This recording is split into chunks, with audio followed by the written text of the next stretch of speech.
My name is Jerry Gill. Today is May 13th, 2009. I'm visiting with Dr. Blaine Greteman on the Oklahoma State University campus in Stillwater, Oklahoma. This interview is for the O State Storage Project of the Oklahoma Oral History Research Program.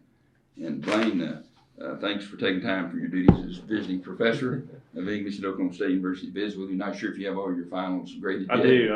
I'm graded. The final grades are submitted. It's a pretty good feeling. Great. As OSU's only Rhodes Scholar, you're very special to this institution, Blaine, and we're proud of your scholarly accomplishments. But if you don't mind me saying so, your background in education from a small rural community in western Oklahoma, it doesn't seem as a likely path to academic success and Rhodes Scholarship. So there's got to be some unique stories we'll talk about a bit later in the interview. Yeah. Okay. But first, I got to ask you this question: Mm-hmm. Were you named for Blaine County? No, I wasn't. It's funny. I actually ended up moving. We moved. It's funny because sort of purely coincidentally, that's where we ended up. I graduated living well. The high school gym was in Blaine County, and the high school was in Caddo. But no, it was. I think it was one of those deals where my mom actually looked around her baby book until she found it. It's funny because it's a reporter a while back for the Chronicle of Education described it as a real waspy name. There was a story they did about sort of the trend or the funny thing that happened one year where a lot of the Ivy Leagues got shut out, and some of us won the Rhodes from schools that were sort of non-traditional Rhodes winners. And he mentioned that the only thing particularly waspy about my background and me was my name. Oh, good. Well, speaking of that, can you share some information, Blaine, about your early life, where you grew up, your family? Sure. Well, I grew up, I was born in Yukon, where my dad was he started as a drama teacher, and then he became a vice principal, and then we moved down to Blanchard, which is a little town kind of it's just south of Norman. I don't know if you call it southeast or just sort of south central, but Blanchard, and he was the principal there for several years, and my mom was a special ed teacher in Newcastle near there, and so I was there till the 7th grade. Blanchard was a town. Used to have a sign outside said the toughest little town in Oklahoma. It could be, and it could be that way. Then from there we moved out to western Oklahoma, which is where my parents were from, to Hydro, which was a tiny town. My dad took a job as superintendent there. My mom was a guidance counselor, and that was kind of moving back out closer to where they were from. Both my grandparents are farmers in rural western Oklahoma, from the Burns Flat, Elk City area, and I don't know, there were big German Catholic families living out there. So I mean, when the guy said the only thing not waspy was my name, he's really right. I mean, we were Catholic, sort of German Catholic Oklahoma. There's a real enclave of Catholics living out in that part of the state, and so that's that was where I came from, and anyway, it was, and that's where I graduated high school from, was Hydro. My high school class had 15 in it, I believe, so it was a tiny little school, but it was a good school. Did you have any brothers or sisters, Blaine? Yeah, Autumn, my sister Autumn, who's 3 years younger, and who's actually moved back out to that part of the state now. She's living out there. She gave up a job teaching English to work for one of those companies that puts ankle bracelets on prisoners, which I think she thought was sort of easier and more rewarding in some ways than teaching high school English. I always tell that story to my students when they're considering a career in English. But yeah, so my little sister was Autumn, and now by the time she was graduating, my folks had moved on to Lindsay, which is where, and Dad took a job as superintendent there, which is where he's about to retire this year. So we moved around a little bit, but we usually, we stayed a pretty good stretch in each place, and I got to sort of see a few different parts of the state and live in a couple different parts of the state, although they were except for when I was little bitty, they were always very small. I mean, when I was a little kid, we lived in Yukon, which was a lot smaller then actually than it is now. It blows my mind when I go by that place now. But we, everywhere else we went was very small towns. My dad is one of those people who really likes to move into a town and sort of take it on as a project.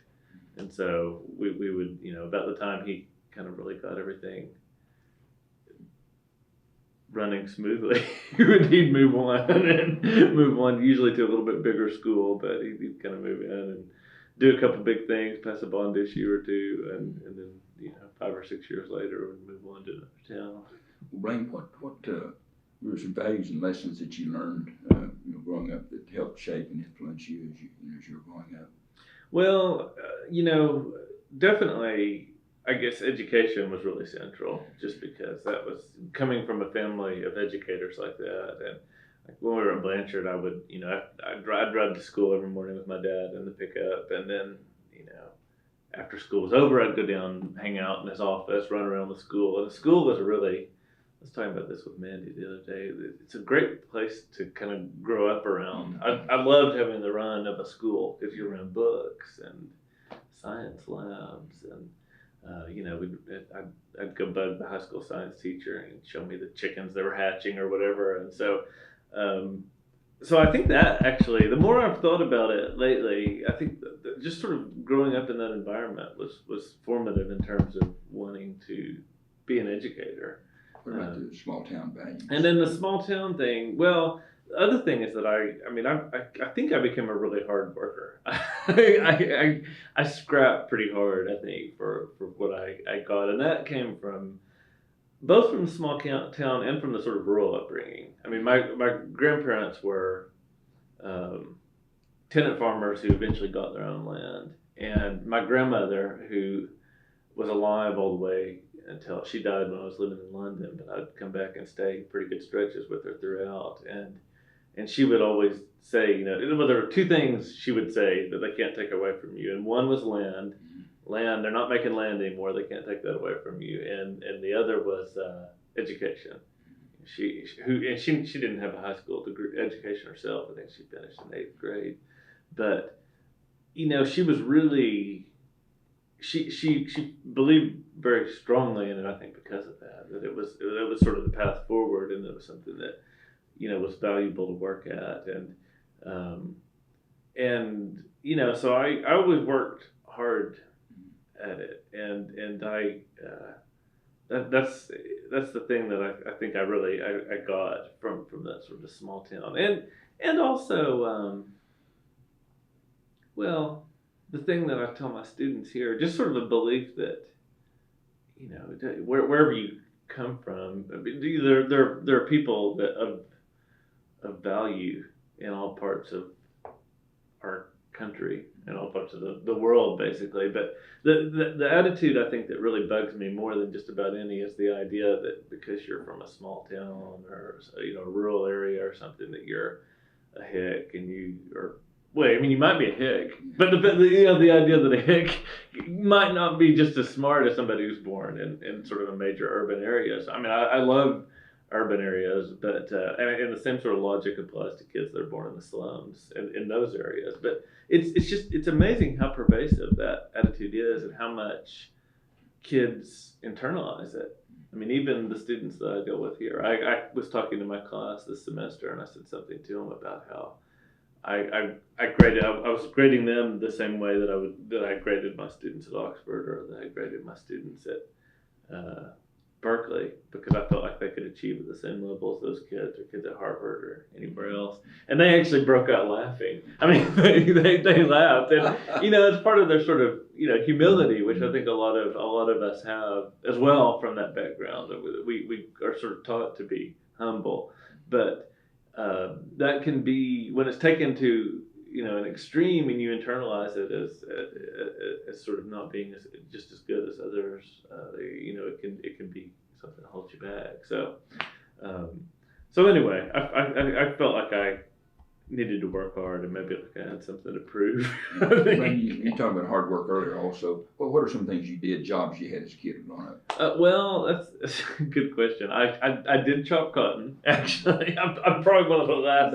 I'm probably one of the last kids that chopped cotton, I think, in the country. They don't hardly do it anymore, because actually shortly after they started going to this Roundup thing, they spray Roundup, and so nobody chops cotton anymore. But I think my dad took it into his head that chopping cotton, this was just pre-Roundup, that would be sort of, it'd be character building as a summer job. And so my grandpa was still raising cotton, and he was mostly using, I guess, probably migrant workers, immigrant laborers. But I went out with them and chopped cotton for a summer, and that was an interesting job. It gave you, I think it gave me some insight into my grandmother's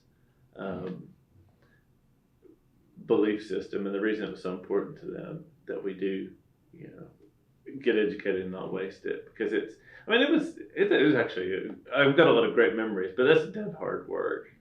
It's very hard work. And it's especially when it was, I remember the one week we were doing it, it was, it never dropped below 100 that week. It was just awful. And so I did that. I did a lot of manual labor. I always worked in the summer, which was one of the things that I thought was going to hold me back from the roads, because a lot of the kids who do the roads do internships and travel and things like that. But I worked for many years as a hot tar roofer. That's how I worked a lot in high school to, pay for the truck and buy my first guitar, stuff like that.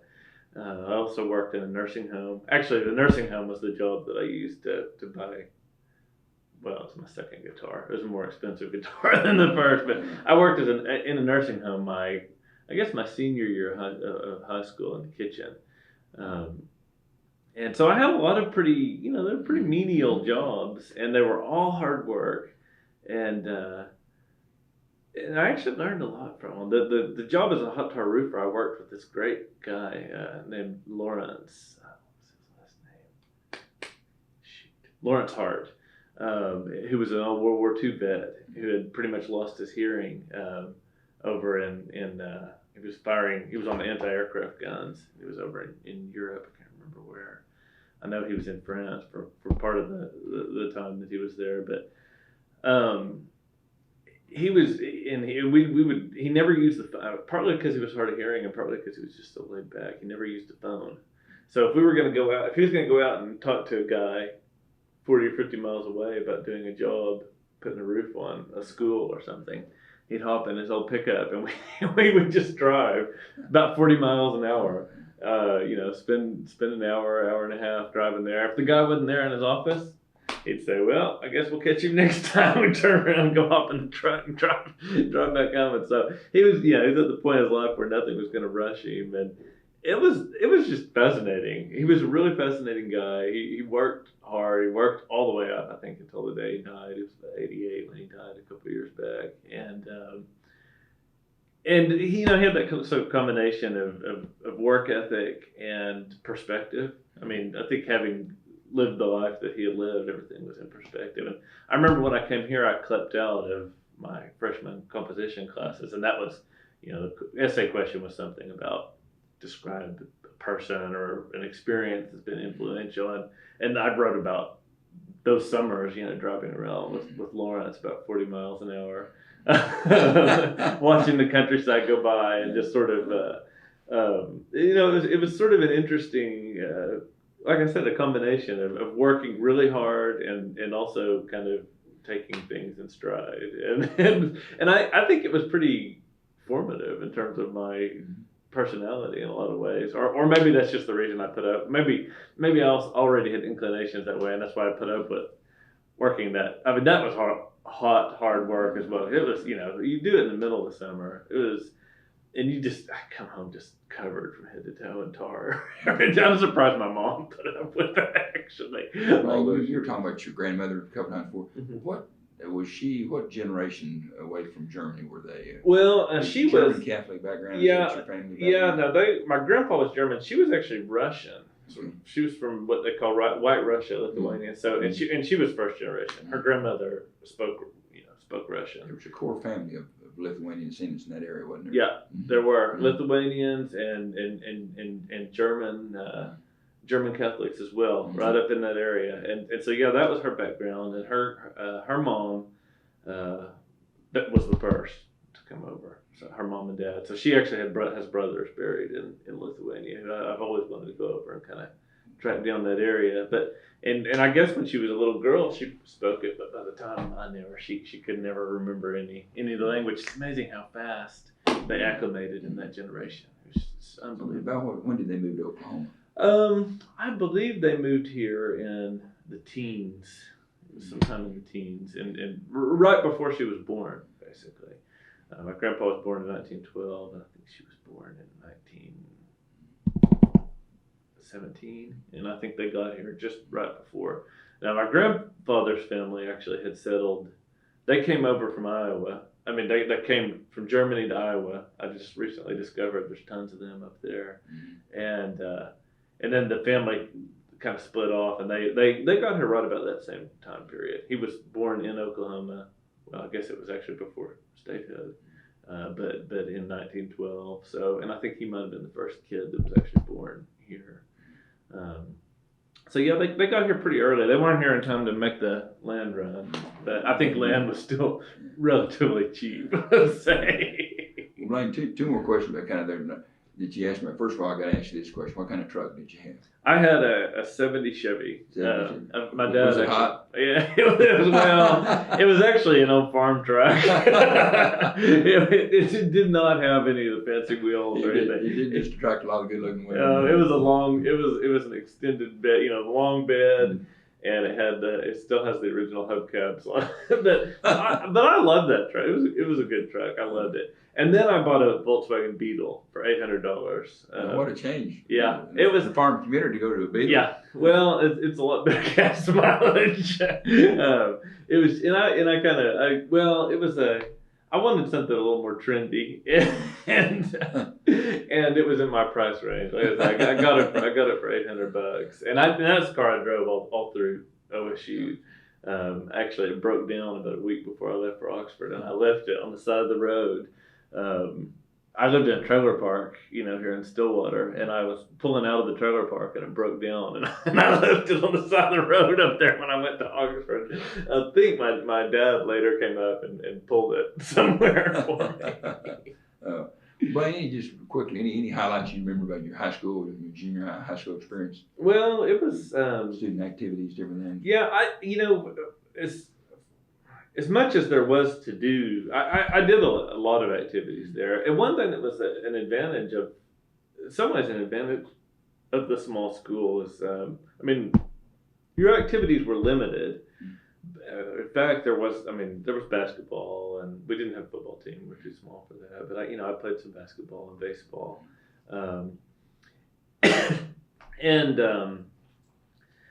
Even though there wasn't a whole lot to offer, my father was really good about, if kids wanted something, he would try to make an effort to do it. So we got involved with this program called Odyssey of the Mind, where it was kind of a semi-engineering, semi-creative. It was a strange competition, but kids build these structures, weight-bearing structures, and you see how much weight they'll hold. And then there's also a creative component to it. And we got really involved in that and actually did really well. We won the state competition and went to the world competition with it. And then I was involved in, the other things like National Honor Society, and did a lot of, things that got us out. And we did some community activities and things like that. And so, and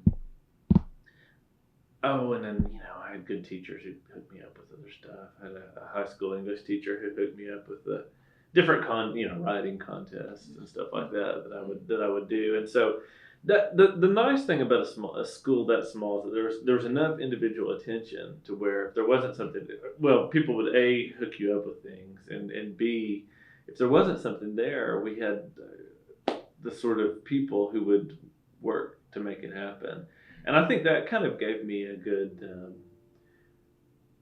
it's something, one thing that I brought to OSU and that I always encourage in my students is the attitude where they won't just sort of wait for things to come to them. If if you sort of see a need on campus, then you have to do, you fill that need. If there's something you want that's not there, you go out and create it. And that's, so that's something I learned in high school.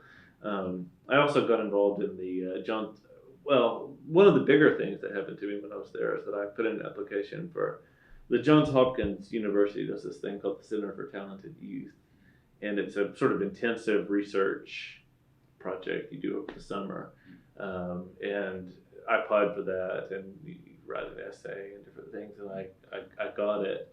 And went up to Illinois and did wetlands research. That was when I decided when I first came here, I was going to be I was a science major. I was a biosystems engineering major.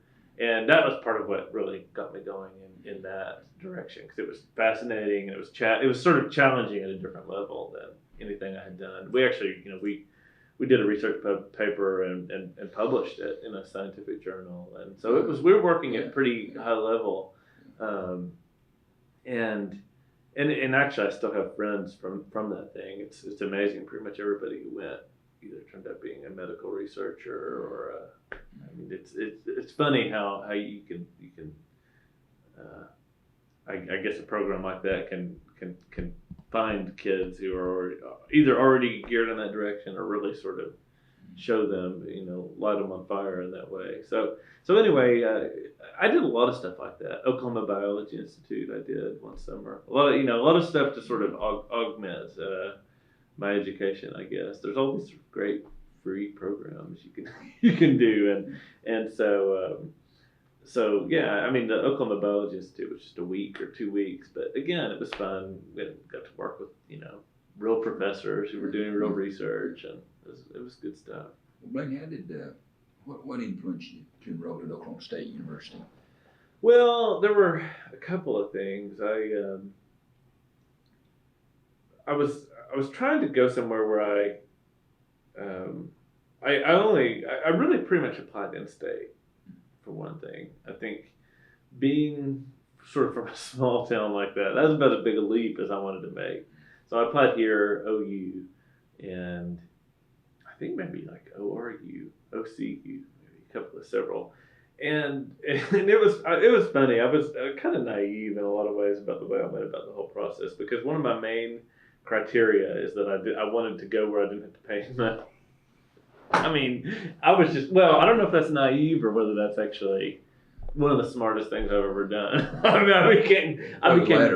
became really obsessed by the idea of not owing anything when I got out. And actually, I tell my grad students that too. Or kids who are interested in going to grad school, that should be, you do not want to graduate owing money. It's just, it limits what you can do, and with the job market and everything, it's crazy. It's worse now, than it was then. But I was really committed to going somewhere where I would get good scholarship money, and I was really impressed with all the universities. Actually, they were all such a big leap from rural Oklahoma that I was kind of dazzled by all of them equally. I mean, I didn't have the sort of the tools to differentiate in a lot of ways one from another in terms of the academic programs or the cultural life or anything like that they offered. But when I came up to OSU,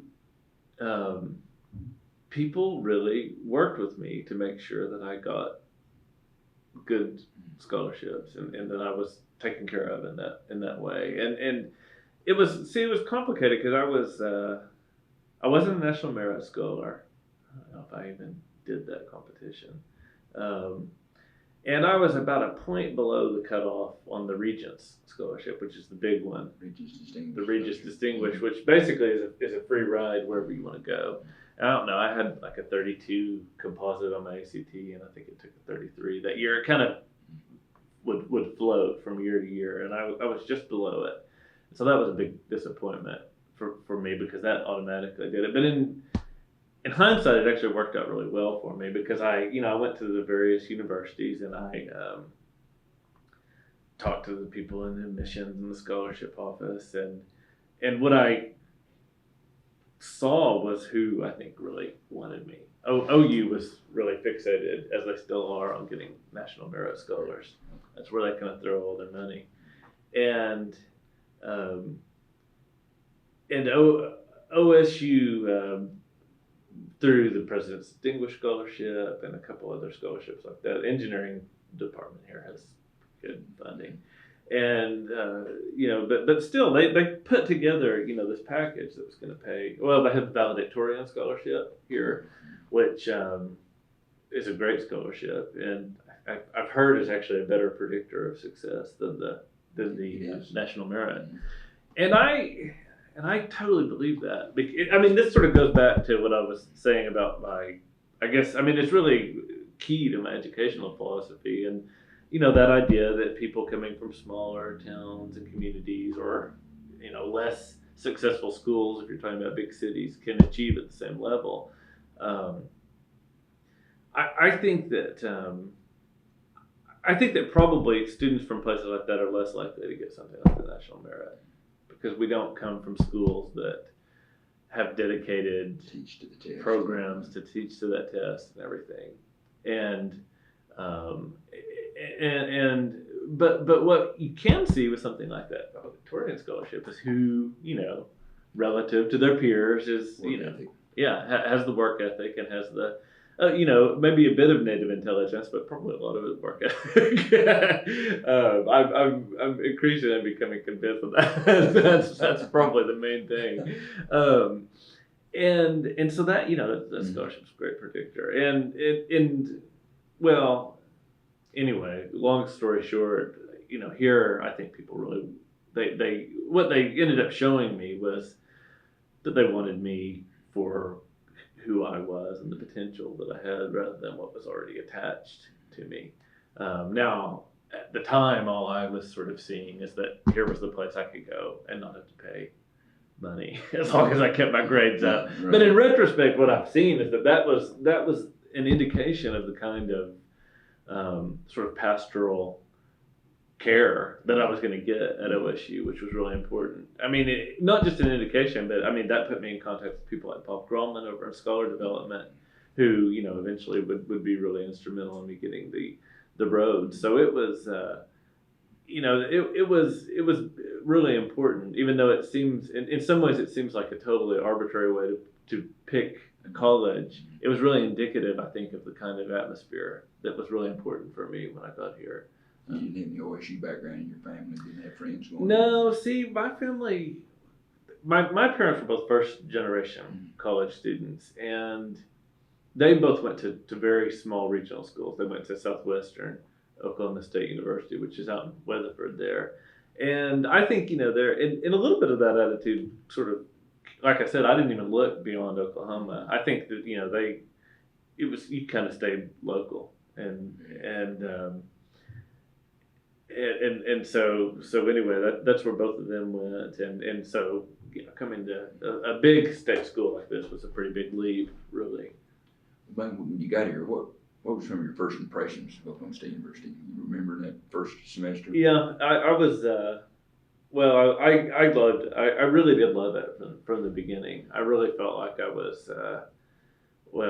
I remember calling my mom and saying that I didn't ever want to leave campus. I wanted to stay on campus, forever.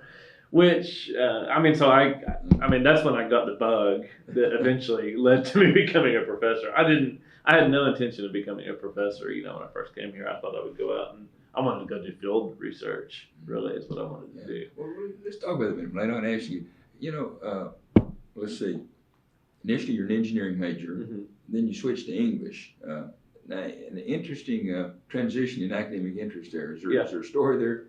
Well, there a little bit. I always had a really strong interest in English. I had been really involved in both engineering. Sort of like I said, I had done engineering contests in high school and some of these science programs. But I had also done things like enter, poetry, Academy of American Poets contests, and had just been really interested in writing in particular. And so it was one of those things. I wish that I would have been sort of brilliant enough to be able to do both. Like one of those people who could, but you find very few who actually do engineering and a double major in something like English. Every once in a while, but engineering is such an intensive major that it was sort of crowding out all the time I had for that sort of stuff. I felt like, and so I decided that's where I wanted to end up. I actually really enjoyed my classes though. I had chemistry and calculus and a lot of those computer programming, and I enjoyed all those classes. I really kind of hated to give them up in a lot of ways, but I really felt like I needed to I don't know, to sort of explore that creative side. Also, I had taken a class here that first semester. I took a class in history, actually. It was really the first real history class I had ever had, to be honest. I mean, and this is where my high school background kind of fell short. I had a basketball coach for a teacher, and we watched Hoosiers almost every day. That's pretty much all we did, is watch or talk about Hoosiers, the movie.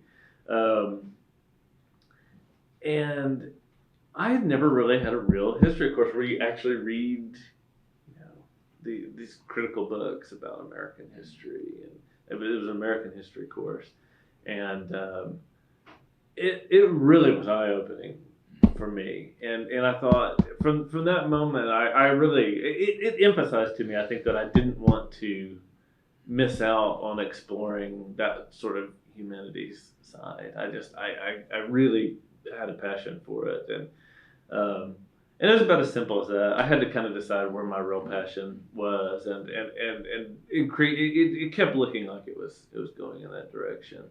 I was doing a lot of creative writing on the side, and just I felt like I needed more of an outlet. But Blaine, aside, and I want to talk just a minute about the Rhodes experience. But aside that, were there teachers, professors that impacted your life? Yeah, there were a lot. Well, I've already mentioned Bob Groman, who was a big influence and still is. I think really, I always feel like I can get good advice from him on anything. Edward Jones, who's over there, and who I go running with. I did a internship with him. This is one of the ways the sort of scholarship stuff also really was key to professional development, academic development. I did a Wentz scholarship sort of research project where I was his editorial assistant on Milton Quarterly. There were so many.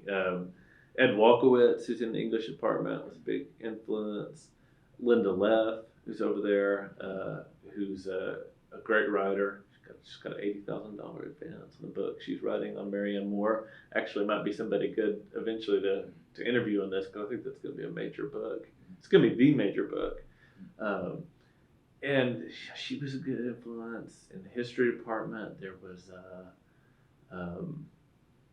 Jeff Cooper was an influence.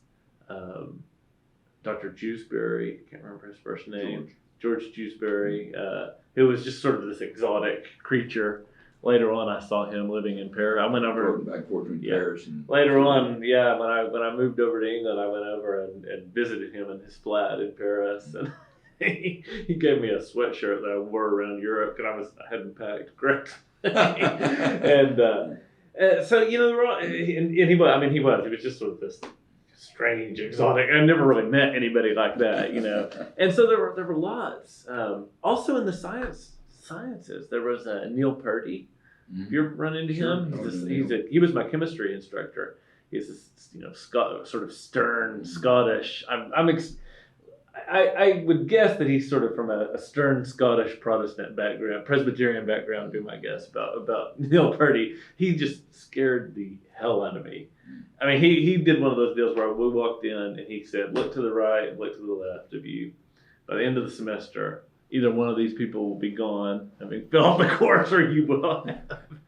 Or you. And it scared me. And he gave us this exam, this take-home exam, which we were supposed to be able, he said, to get up to speed on it, to know if you should be in this class, you should be able to complete this exam based on your prior knowledge of chemistry. And it had about 30 questions on it, and I knew one. And this is where my work ethic was kind of suicidal in some ways. Rather than dropping the course, which is what would have been the reasonable thing to do, we started at like chapter 10 in the chemistry book.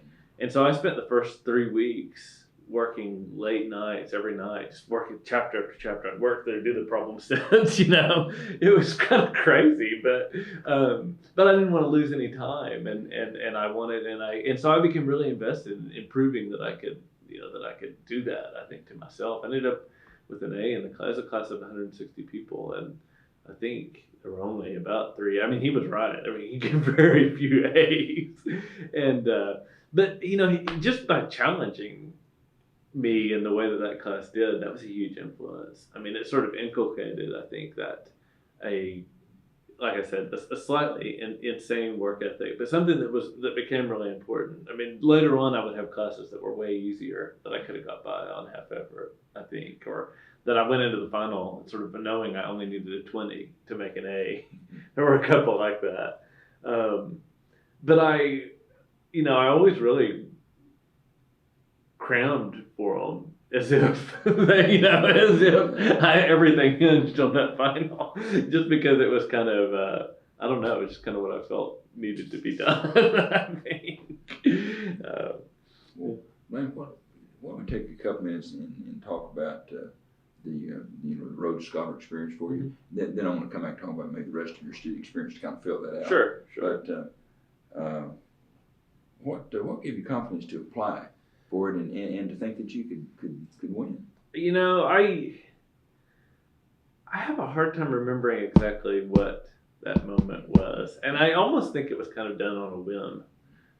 I'm not totally sure, but I wouldn't exactly describe myself as having confidence that I would win. I think I thought of it more like a crapshoot, to be honest. And I think that might have been key to my success because that is in some ways the real. I've told people a lot of times that's the more realistic attitude. If you go into one of those things, you have to know that it's to some extent it's going to come down to luck and chance and chances are you're probably not going to get it, and if you luck out, maybe you will, and so you have to be willing to go through the process, hoping to get something out of it other than just the scholarship, to develop yourself and become a better student, maybe even a better person through the process of because it's a really sort of self-reflexive process. You have to write these personal essays and really think a lot about what shaped you and where you want to go with your life and how you can contribute to the greater good. All these sorts of things they're actually pretty hard questions. I mean, you can ask yourself those questions at any point in your life, and they can be pretty hard, I think, unless especially if you're doing something like academia and not, say, being an aid. I mean, I think if you were an aid worker in Africa, it would be easier to answer those questions for yourself. But I think they're important to ask. I mean, it's still a big part of my identity. I think is trying to figure out, how does what we do really contribute to the greater good? And so anyway, that's kind of an aside. But I knew that the odds were kind of stacked against me in a lot of ways. But I also, I don't know. I had straight A's here. I had, and maybe just the fact that others seemed to kind of think that maybe I had a shot at it, like Dr. Groman and Dr. Jones. Although I think that they were all also kind of kind of skeptical in their own ways. I mean, which was important. I mean, they didn't. I think that they all had done this thing enough times to not want to, give somebody false hopes. You bring up a point there that I'd just like to maybe get your thoughts on. There was a feeling at the time that because OSU had no previous Rhodes Scholars and hence no individuals on the selection committee, which is composed of former scholars, that it was unlikely that an OSU candidate would be selected. In fact, I think many people even felt that there was a bias in the selection process because other fairly highly qualified OSU students had gotten close but had never gotten the golden ring. Have you heard of this, and how do you feel about that? Absolutely, yeah, and I think there was and there wasn't. It's such a, in some ways the bias could have worked a little bit in my favor. Somebody on that committee might have thought maybe it's time. You know what I mean? I think that's entirely possible. Because there is a sort of feeling in the Rhodes community that says, well, we don't always want to just give it to Harvard, right? So I think that's that could have worked in my favor a little bit. But yeah, sure, there is also obviously a sort of I don't know. You have to kind of clear a goalpost that maybe a student coming from Harvard doesn't have to clear. They're assumed to be cultured and academically successful automatically in a way that maybe you've got to sort of work to show a little bit more. I mean, I think there's no doubt about that, and so in that way there is a there's an inherent sort of bias, and now how it plays out in any individual case that's where I think a little bit of luck comes in, and just sort of it's hard to figure out exactly what all can factor in. There was a famous story about a student a few years before me. I can't remember who. It might have been Brian Bagley, but I think it might have been somebody else who went up, and the day that he went for his Rhodes interview was the day after Dexter Manley testified to the U.S. Congress that he had graduated from OSU without ever learning how to read. And the first question they asked him was about Dexter Manley. It was essentially, have you heard this story before? It was a question. It was basically I know about the Dexter Manley story. Yeah. Well, not the Rhodes. Okay. Well, the question they asked him was, how can you really claim that you're, it was something to the effect of, how can you claim your education is, sort of, on the same level of some of these other candidates when somebody from your university is testifying before Congress that he graduated from there without being able to read, something like that. If that wasn't the exact question, it was implied in it might have been, what do you think about Dexter Manley? But anyway, it was a very hostile environment. And anyway, he didn't get it. And I think he was one of those that you've talked about who was very qualified. And so, stuff like that had to have an impact, although it's also hard to tell exactly what makes you qualified for one of these things. I mean, sometimes you can think, okay, well, this person is totally qualified on paper, but part of the test with the Rhodes is just sort of how you click when you get into a room with those people. And it's so hard to put your finger on what that dynamic is exactly. But I definitely had, something happened in my interview, and I clicked with that committee, and that made a really big difference. And it started happening the night before when of course, the biggest obstacle that we always felt is not only that there was sort of inherent bias against OSU, but you had to go through the gauntlet of OU, right? That's where the interviews were held. And so you actually had, the dinner before the interview was held in the time I was doing it in David Boren's house, an old Rhodes Scholar, president of OU. And so that was, that's like going into the lion's den. Now, in my case, I think that David Boren was probably my single greatest ally. I think that whatever it was, somehow or the other, I clicked with him. I started talking with him about his art collection, and I had happened to have gone on a couple camping. And this is what I mean. This is sort of weird stuff where you just don't know. I'd gone on some camping and hiking trips with my wife, and we'd gone up to Santa Fe and places like that, looking at Southwestern art, which purely coincidentally, that's one of his passions. And so he had a lot of artists in his house that I recognized, and I was interested because I'd never walked into somebody's house and they've got an Alan Hauser statue sitting in their living room. I mean, that's kind of a different level of culture than what I'm used to, right? So I started asking questions about him, and that might have been what helped me sort of clear that bar. Suddenly David Boren thinks, well, this kid's not just a hick. Or if he's a hick, he's an interesting hick. And so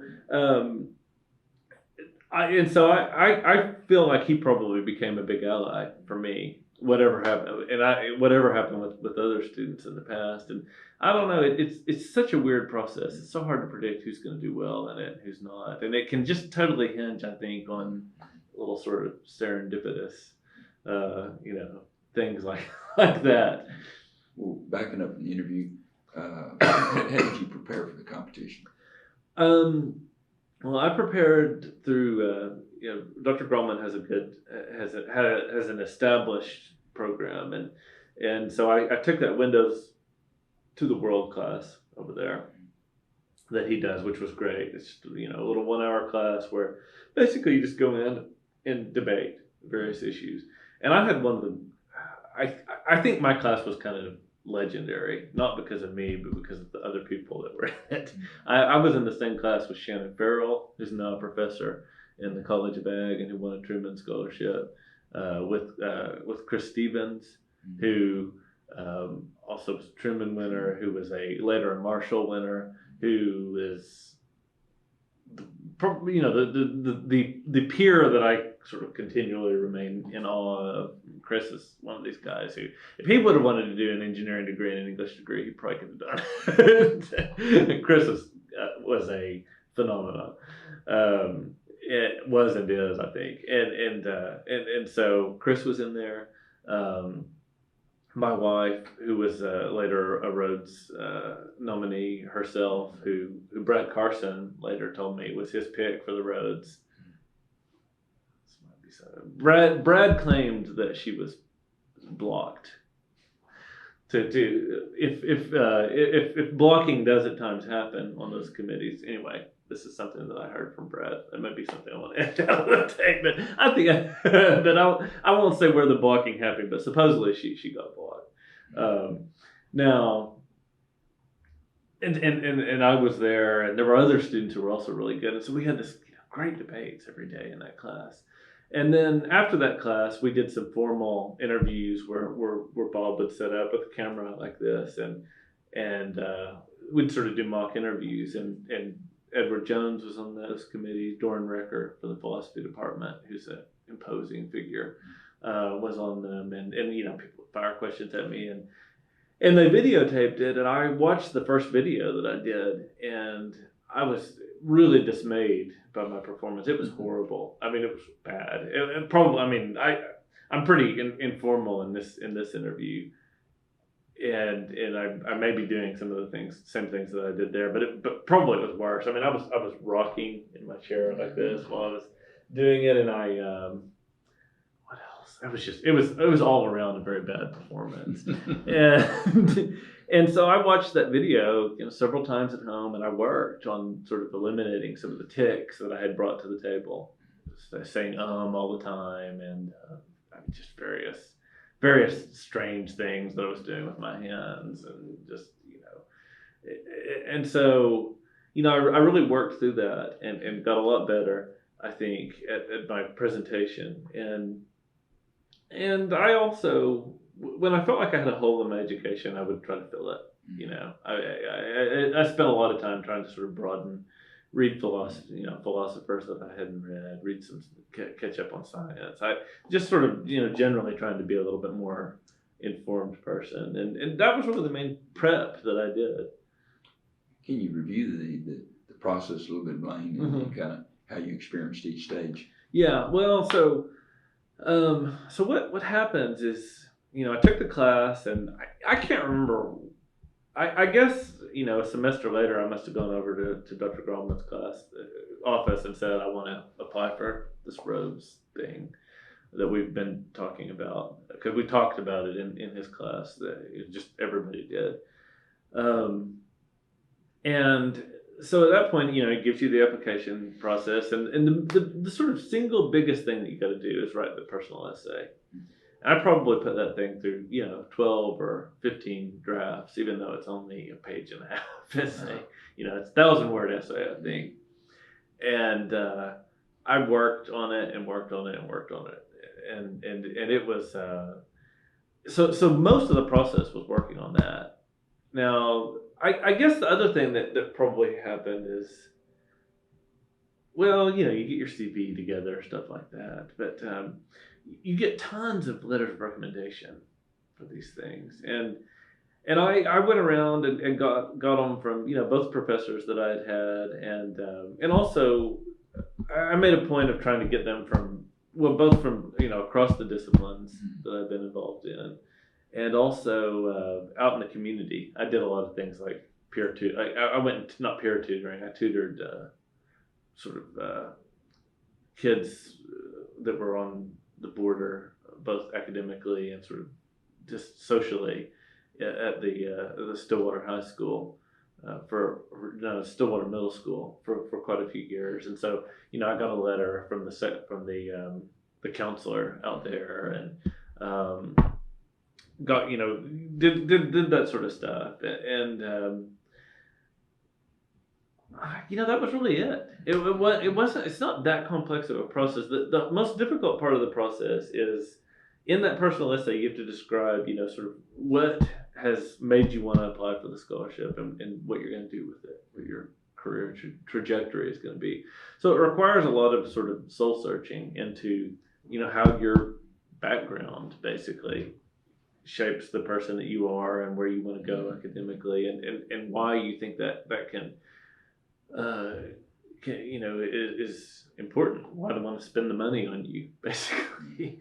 And so for me, it really became about sort of trying to figure out the narrative, I think, that led me from my relatively humble upbringing and my roots, out in Western Oklahoma, to the sort of scholarly work that I was doing, which was involved with literature, and the big project that I had done was a research project on the grapes of wrath in Oklahoma, and I'd done that through a Wentz, and I was able to sort of use that to really talk about how in literature and in literary research, I had discovered in a lot of ways my own history, and the history of my family, and realized, I had learned a lot about myself through these projects, and learned a lot about the power that literature has to,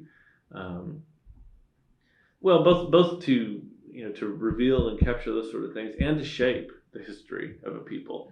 I had done a lot of work on the way the Grapes of Wrath had big implications for Oklahoma's politics and history after it was published, the responses to it. Self-image. Yeah, self-image. It just, a lot of things that I had dealt with all through my career, all through my life, really. I mean, you talk about, the various kind of chips that we have on our shoulder sometimes, and the image problems that we sometimes have, and a lot of that, grew out of the response to that novel, which was a very strange history of its own, and so that became a core part of the essay for me, and it also became a core part of the Rhodes interview. When I got into the Rhodes interview, it was much more based on my research and my academic career. I thought it was going to be a quiz show format, where they'd ask me stuff about, well, I did have a question about the causes of the Russian Revolution, actually, which was kind of an oddball question to throw at me. But most of them were just right on my resume and on my research. We talked about the Grapes of Wrath in Oklahoma and Merle Haggard, and it was a wide ranging interview, but but it was, what I think the key to the Rhodes is that you've got to have the committee interested in what you have to say, and that's what happened. Blaine, was there any intermediate step here? Did you simply, from the application, they read it, and then is there, do you go, if you just select, you go straight to interview from there? You send it off, and you send off the thing, and they weed out, they weed it down to a certain number that they would do at the state interview. And so, eventually you get the letter that either says you're invited to the state interview or you're not. And I think after that letter came is when we started doing some of the mock interviews here at OSU. Up until then it was kind of just waiting game. So you get that, and then then they pick 2 people from that the Oklahoma competition. And of course it's everybody who's from Oklahoma. So the other guy who went forward with me from there actually was doing school at Georgetown, but he was, originally from Oklahoma City or something. And then from there, so you go from the state level to the district level, and then after the district interviews, you stay there all day, and at the end of the process, they call you into a room and say, you are Rhodes Scholars. Wow. It's a vast process, actually. Once it starts, from the moment, what you do is you submit the essay and all your materials, your letters, your CV, all this stuff. Then you wait, and you get that letter that says, on December 12th or whatever, you come to this interview, and 2 weeks later, you're either a Rhodes Scholar or it's all over. Just one interview. You do the one interview, and then whoever wins that 3 days later or something flies off to the district, which I did in Salt Lake City. Mm-hmm. And that whole interview process takes 2 days. One day you have a dinner, the next day they do interviews, and they keep everybody there until it's all over. And it's amazingly intensive and really fast, actually, once it kicks off. So the way you found out is well, they literally. It's not like you go back home and you get this, telegram or something. No, it's in the room. You find out. Now, I remember. I remember I was over at Morrill Hall when I opened the letter telling me that I had the first interview at OU, and that one was the same way. We went down there. I remember there were several guys that went down with me for that interview from OSU. I think we sent. Well, maybe it was just me and one other guy. Who went down, and you have a dinner the night before, which is sort of the cocktail thing, and then the next day we all went. We waited in the outer foyer of David Boren's office, and everybody, and we hung out there while they would call us one by one in to do the interviews and send us back out, and as the afternoon wore on, a couple people they'd call back in for second interviews, and wears on into about 6, 7. I got there at 9 in the morning. About 8 o'clock at night, they come out and they say, thank you all for your, you all did great, and congratulations to Blaine Greteman and whoever else who's going to go on to district. Wow. And then took you back. They took a couple of us that were going on back and talked to us, told us what was going to happen next. And it was like, your plane tickets will be ready for you. You'll be flying out 2 days from now. And then Salt Lake City was basically a repetition of that process. It was, we were there, called a couple people in. So it's a real pressure cooker when you're waiting out in the foyer. Wow. As people are going out and in and getting called back for a second. And it's, but it was also interesting. I met people, especially at the district, who didn't get the Rhodes, who I kept in contact with, actually, because, you spend a lot of time with them, and they're all very accomplished. And time after the foyer when you're waiting. Yeah, all that time in the foyer in a very sort of intense, psychically traumatic sort of time you have with one another. And so, at the end of it, they sort of called us all in a room and then told 4 of us, congratulations, you've won.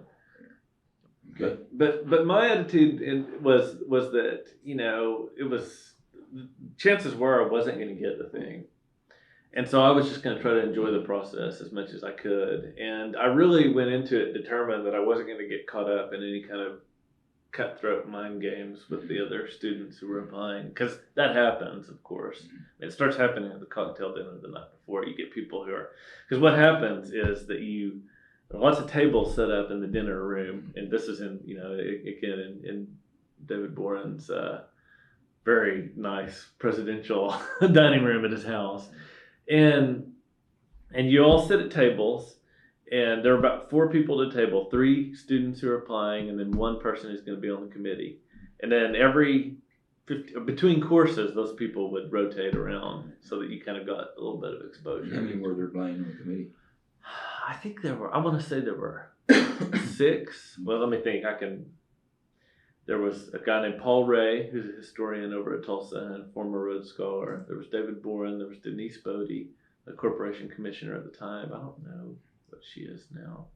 Oh, is she? What is Denise Bodie doing now? She went into politics, more, sort of higher level, I think, than the corporation commission eventually. But Denise Bodie. Who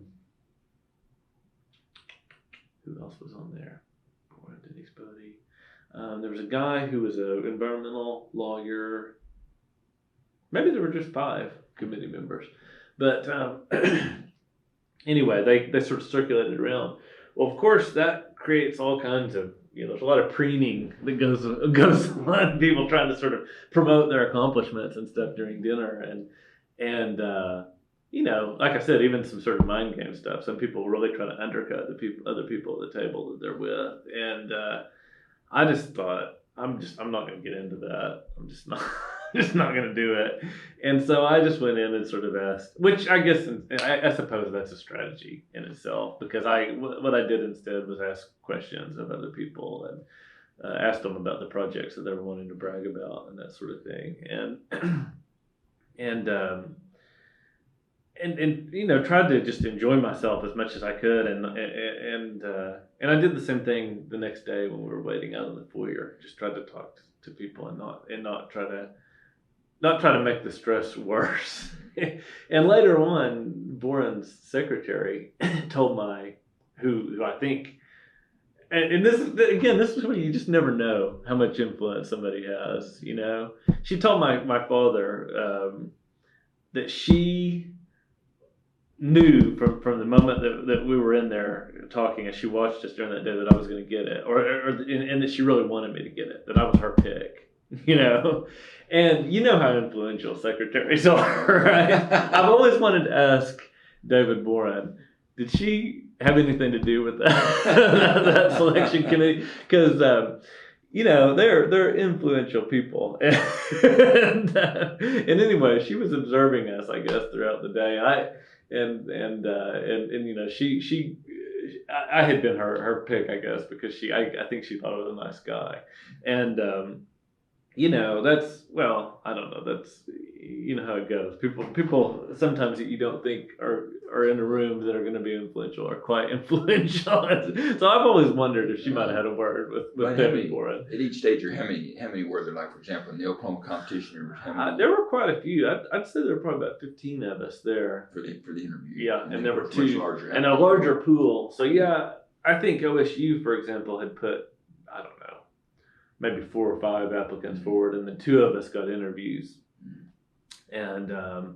And that's sort of the story at universities all around. So see, the thing is that if you're from Oklahoma originally, you can apply into the Oklahoma pool. So if you're coming from Harvard or Georgetown, or actually most states in if you're in a school in a different region, you're probably going to apply back at Oklahoma, because this region, the sort of conventional wisdom goes, would not have as much sort of the Ivy League competition in it.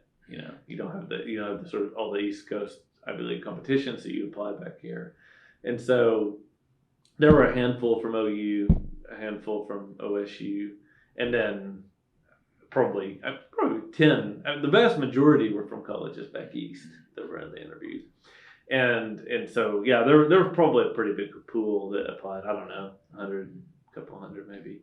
And of course, before that, your institution has to give you their endorsement as well. So, for example, last year I was at Berkeley on their committee, and we had about 20 applicants from Berkeley, and we only put forward, I think, 3 to go to the competition to give the institutional endorsement to. So there's several stages in the process where it kind of, you start off with, and it kind of funnels down. So your regional or district competition, Salt Lake, how many were? In Salt Lake, there were, there your odds improve dramatically. I think there were, so at state level, there were probably 15 of us and 2 went on. Once we got to regionals, I think there were either 8 or 12 of us and 4 go on. I think there were 12 of us and 4 went on, if I remember correctly. And so, the odds, once you get there, you've at least got a shot because, you've suddenly gone from having a 10% chance to having a 33% chance.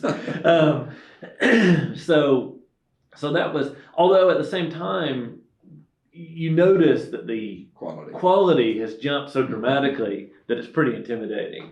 I mean, I was, everybody there, that was an intimidating group of people to be around. Everybody there, it seemed, had spent all their summers administering AIDS vaccines to orphans in Africa and stuff like that. These people were doing, stuff that was, they were on the list for sainthood, some of them, and so by the time you get into that level, that's when it really, again, it really drives home that there's got to be a little bit of luck involved.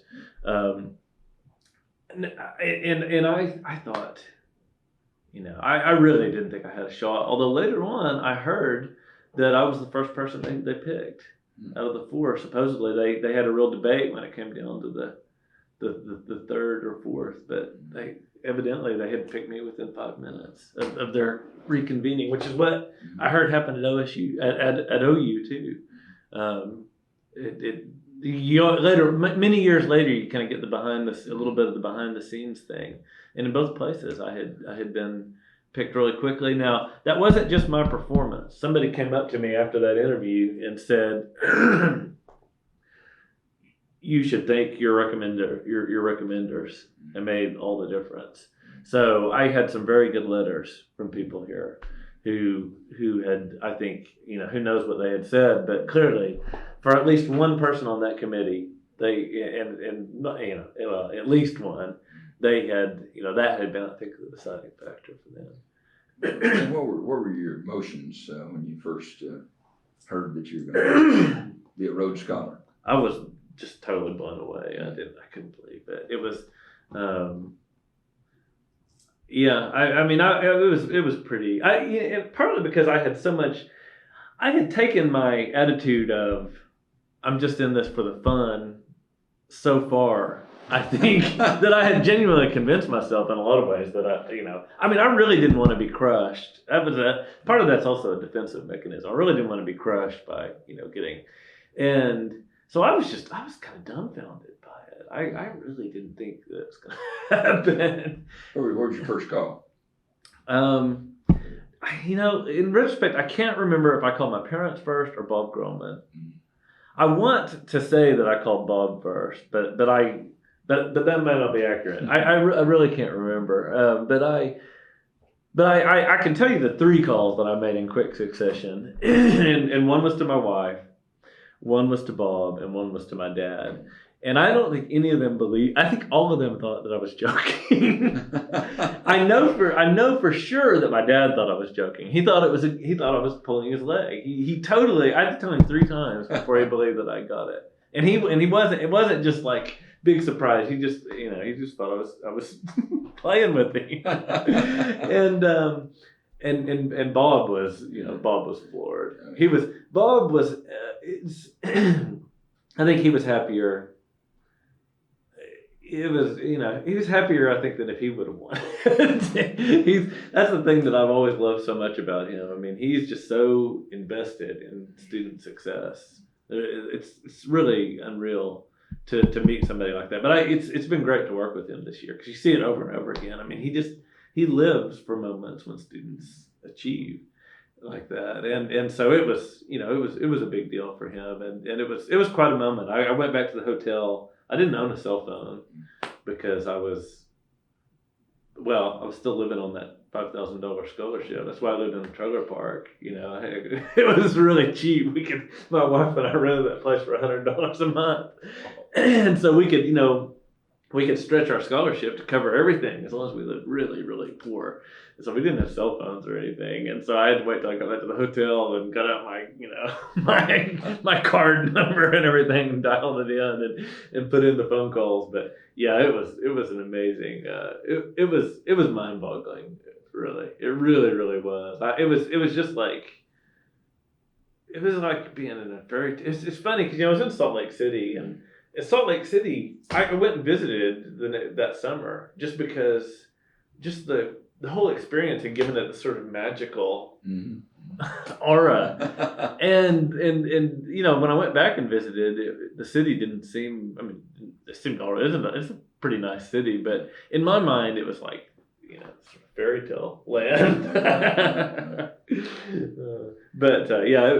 was a pretty great evening. Blaine, what does it mean to you to be OSU's first and to this point only Rhodes Scholar? Is it special for you? Well, it's really special to be the first. I'm about ready to hand the torch on.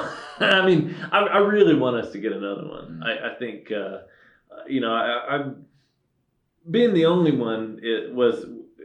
Is something that like I said, as soon as possible, I'd like to get somebody else in there. Being the first will always be a really big honor for me.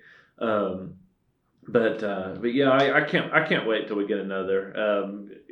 Because I think it's time, and I think we've got students who are ready. And so I've met several this year that I think it'll happen. It's just like I said, there's so much chance in it. I think in some ways, and it's so hard to tell what's going to make you click with that committee when you get in, and then whether you're going to really be on top of your game when you do those interviews or not. I mean, they were probably the two best interviews I'd ever done. Those two. I mean, something happened with me as well, and I think I did really good interviews.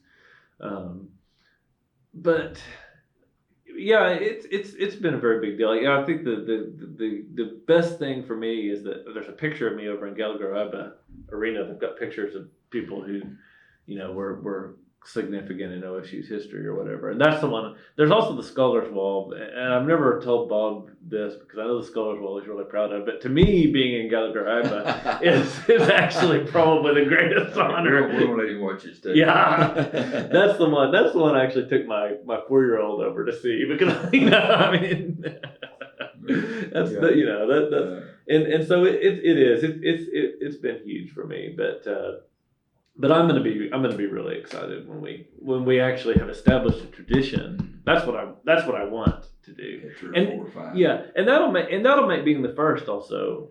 I mean being the first one, I think will become even sort of more important for me once we've got that tradition going. So I'm ready to see that, and hopefully it'll start soon. Well, let's talk about Blaine Greteman, the student. Kind of turn back a little bit. Your OSU experience, some of the things that shaped you. Can you share some highlights of your OSU student experience? Academic, yes, but extracurricular, social.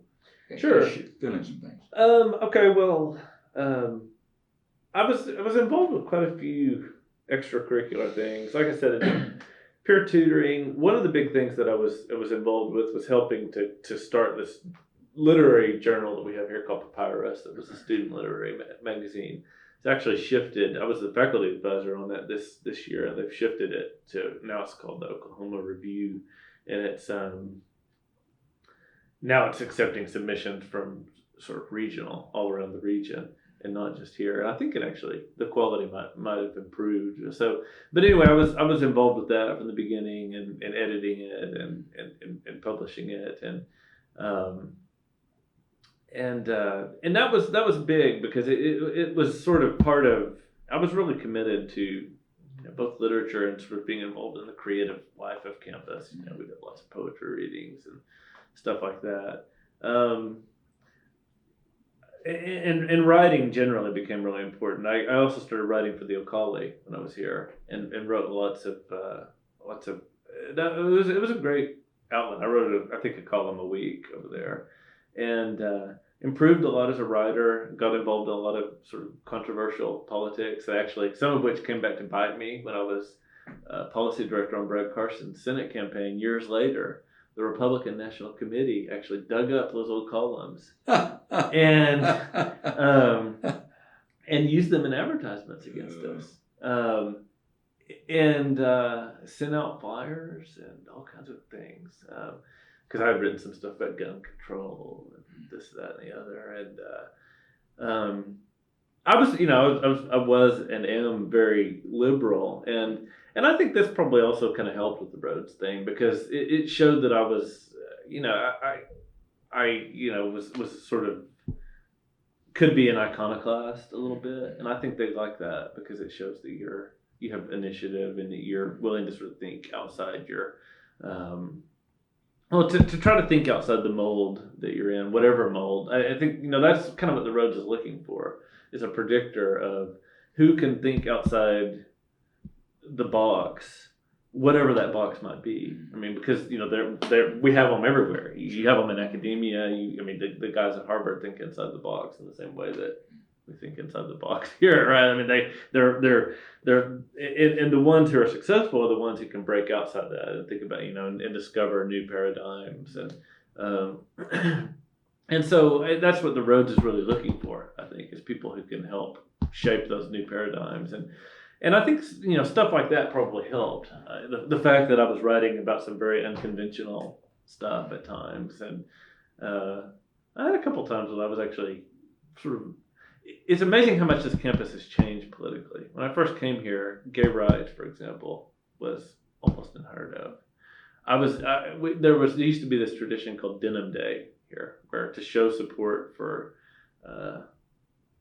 gays and lesbians, people would, I guess, wear denim. The first time that happened when I was here, which was my freshman year, it turned into like this sort of total debacle. People were threatening to like beat people up. There was like all this hate speech that was written all over on the sidewalks and everything. I mean, some of it was really nasty.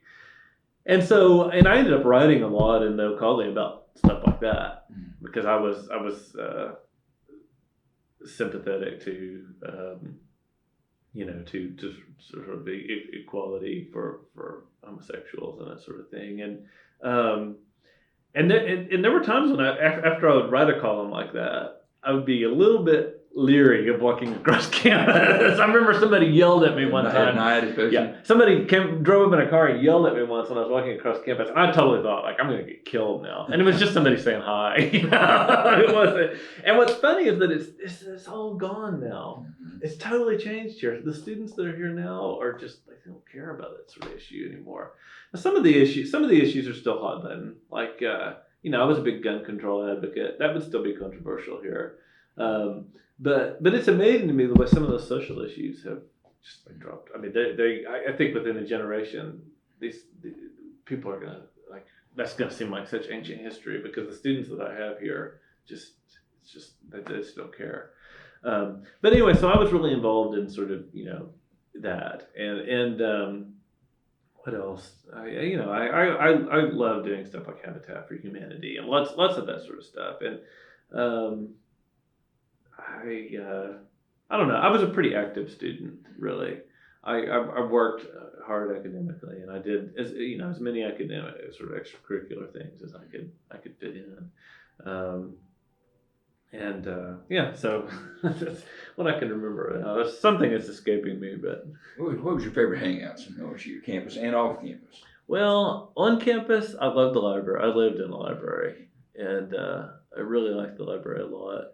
Jules Emig's office over in Morrill Hall, which is kind of this weird. There's no other place like that at any university I've ever been. People just collect there. Students sleep on the couches in there. He's the advisor in Morrill, and he's kind of an institution. So I loved hanging out places like that. There used to be a place off campus called it later became Mike's College, Washington Street Grill, it was called. It's just a bar now. But I really wasn't much of a drinker or a partier. I just didn't feel like I had time or money for it. But this was a place where you could go and see bands for free, and you could they drink coffee or whatever in there. I was more of a coffee drinker than anything else, and so I would go hang out. And there was this band called $2 Bill that would play there all the time. They were great. One of them was a veterinarian here in Stillwater. I can't remember what they were, but they were. Was this a Red Dirt? They were a Red Dirt band. One of the old original Red Dirt bands, and there were them. There was the Red Dirt Rangers. My own band eventually kind of got into some of that too. Ask you about that. Yeah, I ended up playing with some of those guys later, but when I first got up here, I'd go watch them all the time, and so I love doing that. It's funny though. Now I love going over to Joe's, but getting Joe's is like my favorite place in town, and the Hideaway both. But we were really poor, and we did not go out for pizza. We didn't. In the summer, we painted houses to live off the money. We needed some extra money to live, but we just didn't. We didn't do much hanging out. Let's talk about that we for a minute. So yeah, okay. Mandy Bozarth. Okay. Yeah. What did you and Mandy met here at OSU? Yeah. Well, no, actually, we met in high school. Okay, so give us the story here a little bit. Well, we met in high school, and she was a year below me, and so she was at she was at Hydro. She's a Hydro girl, born and bred. That's where high school sweetheart. Yeah, okay. And so we both got involved in drama and things like that. We did a lot of, this is something I didn't mention that I did a lot of in high school, was drama and speech competitions. We'd go do extemporaneous speeches and stuff. Actually, the state contest was here at OSU. This is part of the reason that I think I was drawn to OSU. I came here as a high school kid too, and saw the campus and thought it was incredible. And so anyway, we did that sort of stuff. And then I came up here, and a year later, she came up as well, and she was English right from the start. She's a really talented writer and a good reader. She became the head editor of Papyrus. Actually, I was her underling, and she was now she's a first generation college graduate. Nobody in her family had ever been to college before, and well, her mother I think had been a little bit, but she didn't graduate, and her folks are both blue collar workers, and she was a very driven student. Like I said, she was a Rhodes candidate the year after. A lot of people, she's one of those that a lot of people thought should have had it, but for various reasons. I mean, being the spouse of the person who'd won it the year before, I think that probably worked against her a little bit. But yeah, she did a lot of the same things I did when we were here. We were kind of a team on Papyrus, and like I said, we lived in a little trailer park up on North Main there. What year did you get married? We got married, I guess, my junior year, and her sophomore year. So yeah, we both. Well, she was in Wentz. I wasn't in the honors program when I first came here. She was much more, in some ways, she was more ambitious. I don't know. I was in Wilhelm, the old dorm over there, when I first got over here, and I wasn't in the honors program until I met a student in my calculus class who said, "You really need to get into the honors program because you get smaller classes." And so then the second semester I got into the honors program. But Mandy, she was in from the beginning, and she lived in Parker Hall over there, who I did not realize until recently that dorm was named for a sort of radical Indian chief. I met the guy who was behind Bonnet Parker. Mm-hmm. I met the guy who was Robert Provine, interesting person to interview in this as well. He's written a pretty groundbreaking book on laughter. Mm-hmm. He was kind of a radical student here in the 60s, and he was behind the naming of that dorm. Which I didn't realize that was part of the sort of 60s counterculture movement. Anyway, she was over there, and yeah, we we had a lot of fun. She stayed here, of course, to graduate after I finished, but then she came over to Oxford with me, and she taught at a little middle school named ISIS Middle School there at Oxford for several years. Taught special ed kids, and then she did her graduate degree in London. Blaine, before we get you out of OSU and we move to your Oxford experience, what some favorite memories that you have at OSU? There are a lot. I mean, it's hard to it's hard to pin down one. I mean, there are so many. I mean, like I said, when I first got up here, and I was just the culture of the place, the academic challenges blew me away. The fact that I was meeting people from other countries and cultures, especially when I was in engineering. You know, I was making friends from Korea, from the Middle East, and that was totally new for me, and it really, really interesting. That was a huge experience for me. So eye opening, and that first, I was one of those students that really sort of blossomed in that way, and just so yeah, I really every experience I had that first year, it seemed like, was one of my favorites. And then later on, I mean, I don't know. Oh, I'll tell you. Oh, my number one experience after I won the Rhodes. The Rhodes was a big deal. It was very, very. But I really knew I had arrived when I was walking out of a restaurant here in town. It was the old, used to be called Stillwater Bay. Now it's Aggie's Big House. I was walking out of that, having had sort of a celebratory lunch with my family who came into town, and Eddie Sutton drove by and honked and waved at me. Give me a thumbs up, and I was like, I'm a big basketball fan. Basketball is my thing. Football I've never been as big on, but I love basketball. I always will contend that OSU is really a basketball school that is occasionally mistakenly believes it's a football school. We're really a basketball school. And so for me, that was, that was bigger than meeting Bill Clinton several years later for me. I think it was huge. There were so many things. I mean, the sort of, meetings with students, open mic night. The first open mic night I went to where I heard students reading poetry. That was a huge thing for me, and those nights sitting around listening to some of that early Red Dirt music were big. I still remember picking particular books off the shelf up here in the library that changed my life. I mean, like Woody Guthrie's biography. I remember when I found that upstairs, and then I just totally remember the moment I pulled it off the shelf, and then I became really big into. I read everything I could find on Woody Guthrie over the next couple of years in my spare time, and so there are lots. Well, for Oxford, following graduation in '98, your Rhodes Scholarship took you to Oxford University in London. What was the transition like for you? It was another one of those. I mean, it was comparable to coming to here from Hydro in terms of just sort of. Good kind of culture shock. Yeah, stepping up another level. Although I felt, academically, I felt like I was really prepared. I thrived at Oxford. It wasn't a huge leap in terms of academic. Yeah, exactly. I don't think it was. Now, what was a leap was the sort of the academic culture. The students meet at the pub every night and talk about politics and philosophy and literature, and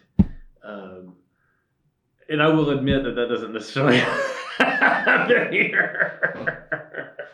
No, meet at the pub part happens. Yeah, after that. Yeah, the pub part happens here, but so it was. I mean, it was amazing. I mean, just the sort of general sort of cultural experience was fantastic.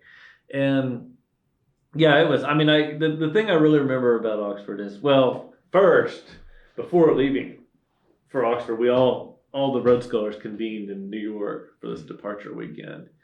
And that was pretty fantastic. I mean, you go to, I had been to New York. My father had driven me up there once, and but it was a very whirlwind trip. And this trip, we and that trip we hadn't really done the sort of big cultural things, but on this one we went. I mean, they, as sort of the group of Rhodes Scholars that were getting. Was this the first time, Blaine, you'd been collectively together? Collectively, we'd never been together. So yeah, just meeting them all was interesting.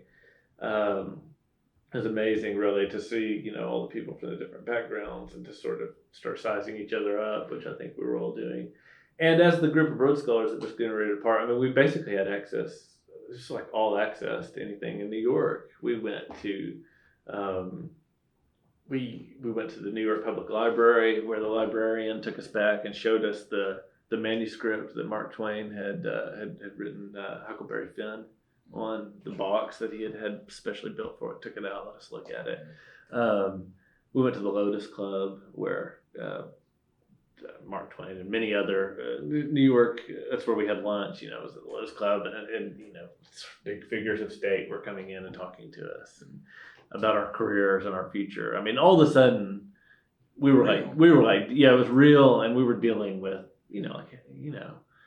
The only person who didn't show up at that one was, we didn't, a lot of times they meet the president. We didn't see the president. But, I mean, we were seeing people on sort of the next level down, you know, pretty serious statesmen, you know, Madeleine Albright, people like that were dropping in to say hello and to wish us farewell. Went to the opera. I mean, just all this sort of, it was amazing. And it was, you know, it was, I don't think I'd ever ridden in it. You know, maybe I'd ridden in a cab, but you know, it was a totally new experience. And we all flew over together, and it was just, and I took my cowboy hat, and I was kind of determined that I was going to stay. I was anxious about losing touch with my roots, because it was such a new world. And an exciting one, but I was sort of anxious about it, so I made sure I took my cowboy hat and wore it, and took my guitar, my cowboy hat, and a bag of clothes, and went over to stay in England for what ended up being, you know, the next 6 years of my life. So, what was student life like at Oxford? You described it a little bit at the pub. What was a typical week like? A typical week, it was pretty intensive. It was on the tutorial system. Mm-hmm. And so what I was doing a master's degree, and what it was like was you would have these tutorials where you would go in and your professor would, the typical format would be that he would say, okay, I want you to go, and this week you're going to write about this issue in Dunn or something. And so here's 3 books you should read, and come back with a paper. Next one, you write a paper, like a 10-page paper, bring it back next week. And so then, you know, you go off and read these books and work really hard on the paper. And the next week you come back and he'd sit across from you and you would read your paper out loud to him and he'd take notes on it. And then he'd give you a critique at the end of it. Literally read it to him? Yeah, read it to him out loud. It was really interesting and intimidating, and it was a good way to do it, actually. I wish I could do that with students here, because it's you develop in a lot of ways as a writer, as a thinker, as someone who's presenting material to somebody else.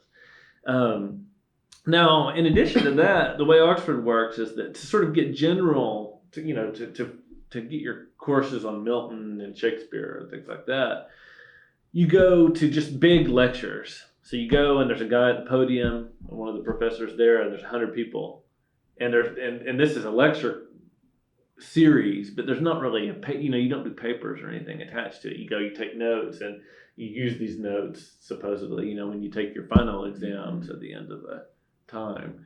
So I went to those. I did a Latin course that was done in a similar way. I mean, you're taking a Latin course, but your professor is not actually giving you any kind of grades or anything. It's just you. This is where having a good work ethic and sort of being individually motivated is key. Because, there's nobody looking over your shoulder. You're never handing anything in any of those big sort of lecture classes or anything like that. It's just you and what you get out of it. And so, you're doing lots of those sort of things. It was really stimulating, because that was the sort of academic side. We also had things where we were on the master's course, and so there were about 10 of us on that course, and we would come together and do seminars, basically, where we wrote papers and delivered them for one another under the supervision of a professor. So those are kind of the 3 academic components of the degree. And then in addition to that, we did there were lots of things.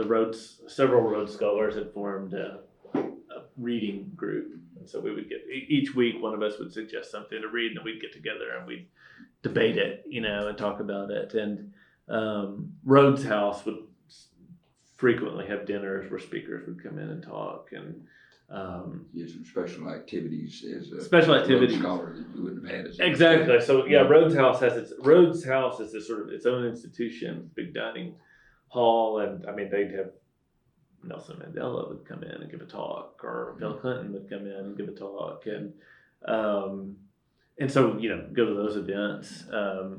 One time, who all was there? It was you met some pretty remarkable people over there. Antonia Frazier, who was married to Harold Pinter.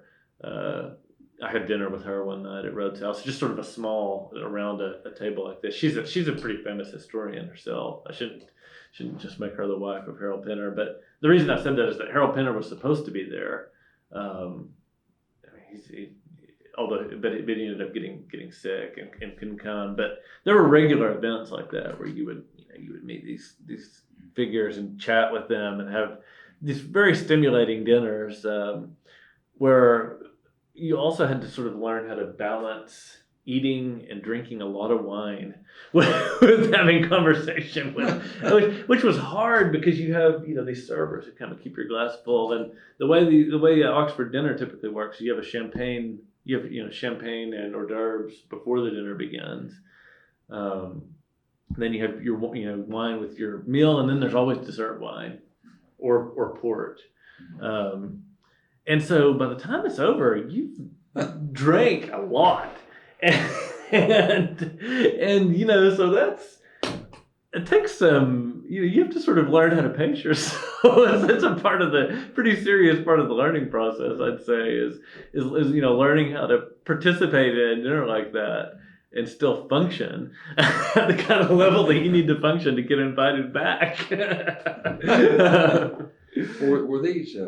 Were these invited kinds of things you'd invited to? A lot of them were. What they would do is, some of them, all the Rhodes people would come, and it would be sort of a big banquet, and those were always fascinating because they would invite all the Rhodes people, and then they would there'd be a key speaker like Clinton or somebody like that, and then lots of other sort of eminent people would come and that would be invited, and so he met a lot of fascinating people, from lords and ladies to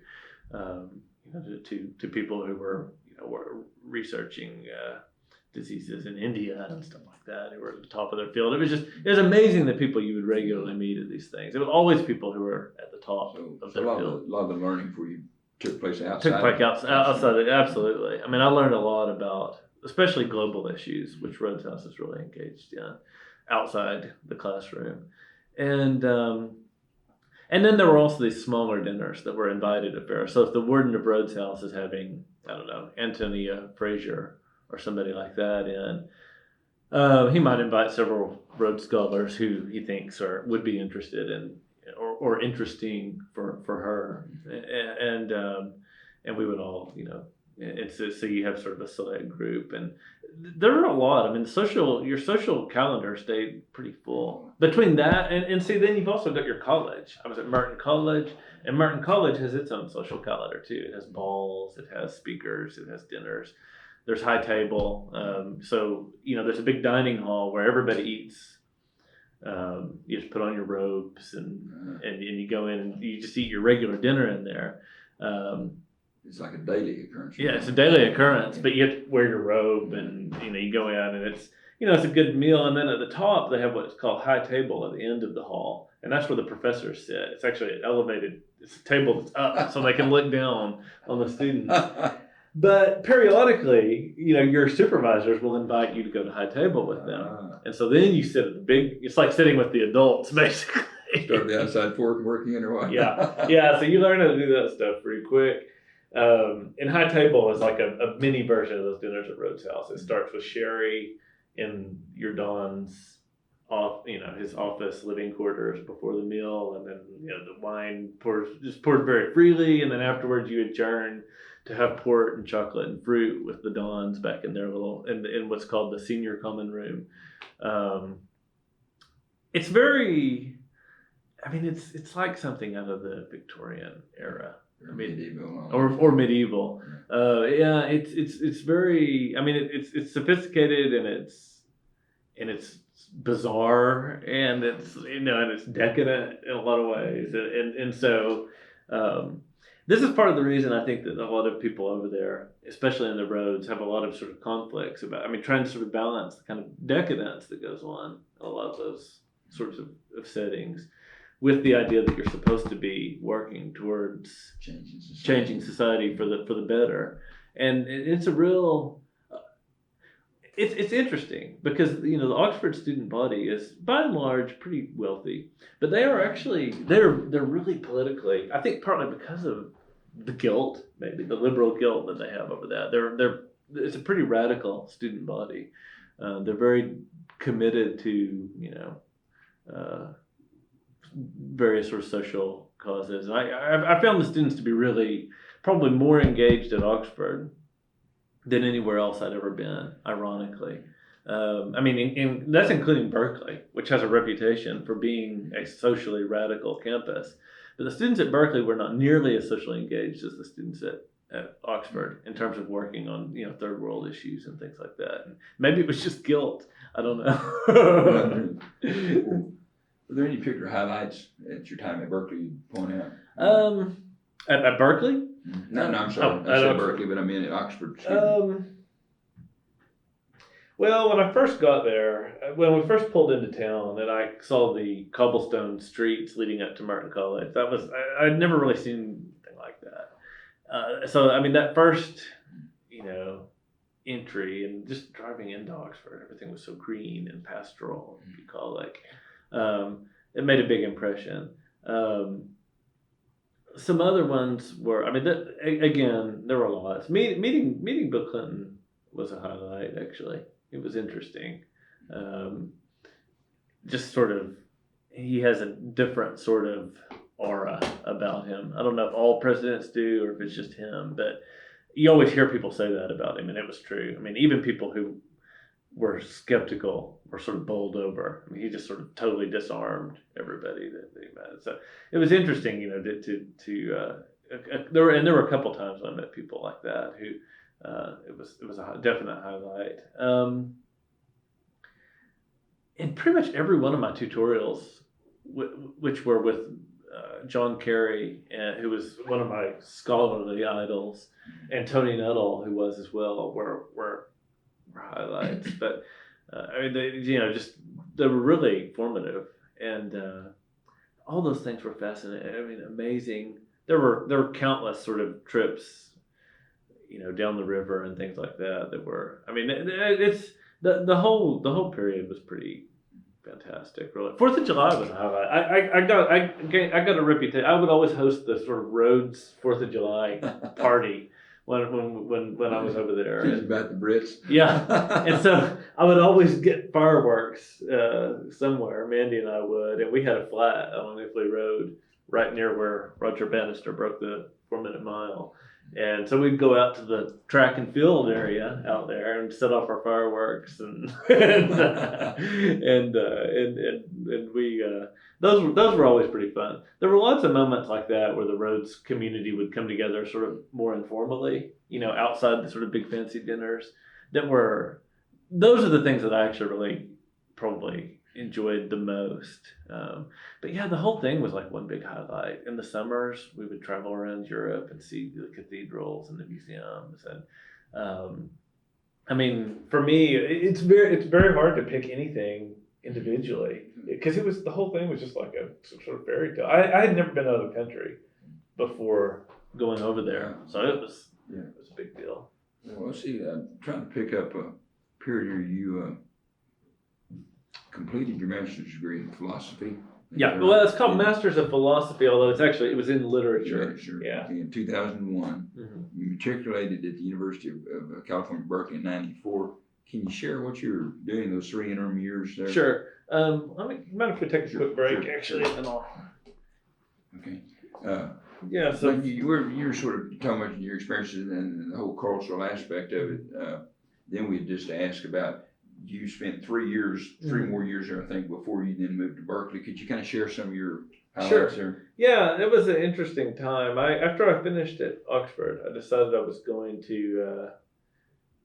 Well, we really liked London, and we said we wanted to live in London, and so my wife actually Mandy started a graduate degree there at University College London, and when I wanted to be to write, I was wanting to do journalism or some other kind of writing, and so I decided that's what I was going to do, and well, there were kind of two things. I simultaneously I applied for the PhD at Oxford and started applying for jobs as a writer. And I got accepted to start the PhD at Oxford, but it was right after I actually got offered a job working at Time as a writer for Time magazine. And so I wanted to write more at that time than I wanted to be to do the PhD. So I ended up going to work for Time. But actually, in the sort of period between then, I found out how hard it is to be a freelance journalist. It's a tough life, and so I looked around a lot, and it was a really I put in probably 50 applications to The Economist, to all kinds of different journals looking for stuff, and I finally ended up landing this really strange job. Working as a researcher and a writer for the World Nuclear Association, which is run by John Rich, who's an old Rhodes Scholar. This is where those Rhodes connections actually come in handy, I think. And it was funny because I had always been sort of against nukes abstractly. I never had really thought about them that much, but as I talked to John, he kind of convinced me that they were a potential green, sort of green energy with some of the new nukes, because they could cut down CO2 emissions and other emissions, and I started getting really into it. I've always been involved in environmental issues, and particularly I started getting into the idea that which is still important. I still write about this sometimes in my journalism, that the world needs a lot more power than it has right now. It needs a massive amount more power in order to provide basic services to the third world. And people in there are millions of people without access to running water, clean water, and that's the leading cause of death in undeveloped countries. Dysentery, from not having proper water supplies. And so, but you need to have good water. You need to have electricity to get it. And so I became really involved in this idea that perhaps micro nuclear plants and different kinds of nuclear plants could provide that in a clean way. And we ended up taking a presentation to the UN World Sustainability Summit in Johannesburg based on the research and writing that I did when I was working for them, and this was in about 2000, I think. And it's interesting because subsequently this has kind of become one of the hottest debates in the environmental community. Is whether is you're looking at alternative resources, and trying to move away from carbon-based economy, whether to include nuclear in that paradigm. It really heated up a lot during the past couple of years here, and so it's been interesting to me because we kind of laid some of that groundwork in Johannesburg in 2000 when they had this big sustainability summit. Whether for good or ill, I don't know. I guess the jury's still out on that. Stirred the pot, anyway. Yeah, but we did stir the pot. Well, anyway, then I got a job for working for Time, and I worked for them for about 3 years as a writer, and it was really a fantastic time in my life. What kind of articles were you writing for Time? I did business and economics, which by then had really become sort of key interest for me, and then I also did cultural stuff. But I wrote every week I wrote a page on business, sort of trends, what was happening, interesting stories that I would find. I had a regular beat in business and economics, and then I did lots of stuff on politics and culture. So I also would do music reviews, and I would do things. This was during the period, of course, right when the Iraq War during the build up to the Iraq War. And so I wrote a lot about there, and there's a big Iraqi exile community living in London. So I spent a lot of time interviewing Iraqi exiles and going around to the different mosques and things in London that were centers of the various Iraqi exile communities, and getting their perspective on Saddam and the war, whether it was a good thing or a bad thing. It was an interesting time for me because I kind of had a glimpse into I don't know. I had a sort of different perspective on it than what you were typically getting on the news, and so I wrote about that. I also talked about it a lot on. I did a lot of TV commentary during this time, so I was on the BBC quite a bit. I was on. There's several other channels that they have over there. Channel 4 is one, and a couple cable news shows, and I used to do TV constantly back then. Probably 2-3 times a week I'd do TV broadcasts, and. So it was a really interesting time for me. I was, and this is something that, just generally being a journalist, I think during the build up to that war was a fascinating thing. And what was most fascinating there are all kinds of things, but one of my old friends from time was visiting Stillwater the other day, and we were talking about it. A lot of us were became really conflicted because most of us were personally against the war. We particularly, the more we researched it, the more we felt like there just wasn't the causes that were being given weren't accurate or weren't sufficient. And I think in a lot of ways that's kind of been borne out by what we found out subsequently. We know that there were no weapons of mass destruction, and when you talk to a lot of people in the intelligence community, even then, they would tell you there's not. We had links through a lot of people in time to really high level people in the intelligence community who were saying like it's just not there, and they were saying even Colin Powell, before he gave his UN presentation, he had angrily demanded that they cut the material that had been given him down to a quarter of what it originally was, because he only wanted to give the stuff that could be verified, and most of the intelligence that had been given to him was bad. And so a lot of us were against it.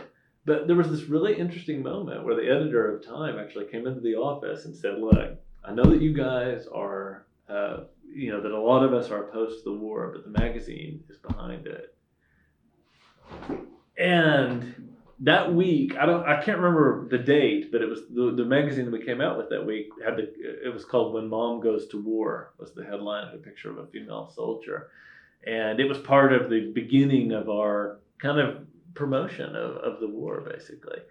And it was a really, it was both probably the most fascinating time that I could have been a journalist and one of the most frustrating times. There were a lot of people who'd been journalists for a long time who really were soured by that experience. And I was a pretty young journalist, so it was especially tough for me because I would go on the BBC, and they would ask me to give the American view and things like that. And I always felt like I really had to be walking a line between what I wanted to say and what I knew was the magazine line on the war. And so it was really interesting.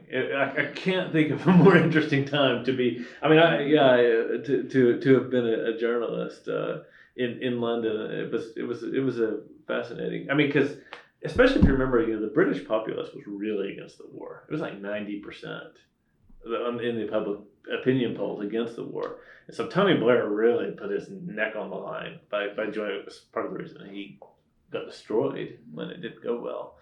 And so it was pretty fascinating to be in that environment and to watch what was going on back home, where public opinion was sort of slowly changing towards the war. Although if you actually I went back and watched the tapes recently, and when I first started talking about it, public opinion was sort of basically the polls they were doing said people didn't want to go in without UN approval. And so there was a lot of change that had to happen before we actually went in the way we did, and it was interesting. I was right in the middle of that, and I wrote a lot about it, and it was interesting in both good and bad ways. But it was a great time, and we almost settled down and stayed there permanently. But ultimately, I kind of had nagging that I wanted to do this PhD, and my wife also she decided she was going to do a law degree. And so she applied to Berkeley and got into Berkeley's law school. And I applied to their PhD program in Stanford's and got into both, but decided I didn't want to commute back and forth to Stanford. So that's where we ended up. What, a little bit about your experience at Berkeley? It was really good. I mean, it was well, that's where we had kids. Well, we had our first kid in Tulsa when I was working on Brad's Senate campaign, and then we headed. And after the crushing, humiliating defeat of that campaign, we headed off to Berkeley. We had deferred our Berkeley degrees for a year so we could work with Brad, and Mandy and I were co-directors on that campaign. And after that, I thought, man, this was 04. Yes, this was 04. Yeah, this was the one that Tom Coburn ultimately beat us. It was so we were after that we were ready to get back to Berkeley, and we headed back, and it was great. I mean, it's a very stimulating place academically. All right. So we're talking about your Berkeley experience. Berkeley experience. Yeah, well, it was, I was just it was just the capstone in a lot of ways. I was finishing up the PhD, and so it was great. I worked with good people. The thing I was most proud about, I think, with Berkeley and my whole career academically is that I managed to go to top schools, but always stay in the state school system, even including at Oxford, which is a state school. People kind of forget that at times, but if you're a English student and you can get in, tuition's cheaper there than it is at OSU. Actually, the students they had the first time ever they imposed fees on them when I was there, and students were chaining themselves to the buildings in protest. I mean, so they took it seriously. Fee increases. So anyway, that was the thing I was most proud of, because Berkeley is a top. It's typically rated with Stanford and Harvard as one of the top sort of three that stay tied for top number one, and in English in particular. And so it was a great place to be. It was really stimulating. But most importantly was probably the family stuff that happened there. That's we raised Finn for a few years, and we also had our daughter while we were there, and it's a great place to have kids, and so we really enjoyed it, but they enjoyed it, and I hopefully got some good research done there, and it was a good launch, I think, for my scholarly career.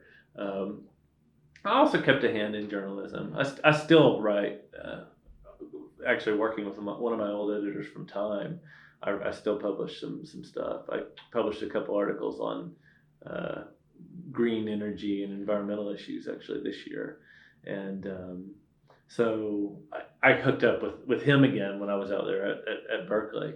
And I also did more political consulting stuff, working with a firm that we had previously hired when I was on the Berkeley campaign. So I kind of kept my hand in several different things while I was out there. VR strategies. Yeah, they're a research firm that they do all kinds of research for politicians. For example, when Tom Vilsack, who's the governor of Iowa, was preparing his very short-lived presidential campaign, he was one of their clients, and so my job was to try to get him ready for the presidential stage. So each week I would write a sort of briefing on this or that issue in the news and send it to him, and then we would bounce things back and forth so that he could kind of get used to debating some of the issues that he was going to be called upon to debate when he moved from the state stage to the national stage. So that's fascinating for me. I wish he would have become the president, because then who knows? Maybe I'd be Secretary of Education or something instead of a professor. Is he in the cabinet position now? He's Secretary of Agriculture, which is a pretty good fit for him, I think. But yeah, he was. We were pulling for him. We really hoped that he would get it for self-interested reasons. But I never thought Obama could win. I just did not think the country was going to elect an African American, and I didn't think that it was going to elect a woman. I mean, I didn't have enough faith, in Hillary Clinton, and so we said, okay, well, we got to have sort of a boring white guy, and that's Tom Vilsack. And so I think we really did. Our firm, nobody in the firm gave enough credit, I think, to the American people. We were really wanting to play it safe. We thought that was the only way the Democrats had a shot. And I'm still kind of in shock that that wasn't true.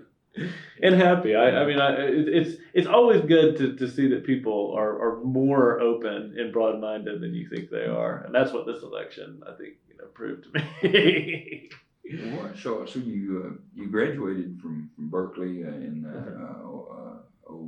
08, really? Yeah, just before I started this job. Yeah. Then you PhD in English, you understand, and then you and Mandy and the family come back to Stillwater as visiting professor. Well, what influenced you to come back to OSU and Stillwater at this time in your career? Well, there were lots of things.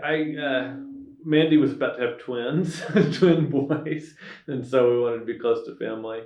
But I also wanted to come back, and we migrate back to Oklahoma every few years, it seems like. And I mean, we did several years before to work on the Carson campaign, and then into this. And so it was just professionally, it was a really good move for me. I got to actually, I didn't want to stick around Berkeley and teach comp, which is probably what I would. I could have. What I did basically is I had more time left on the degree, and then when this position came open, I just kind of really put the pedal down and wrote the dissertation really fast and got it finished in time to come here and start teaching, because I thought this would be a lot more fun for me than staying there and kind of doing another year of grad school.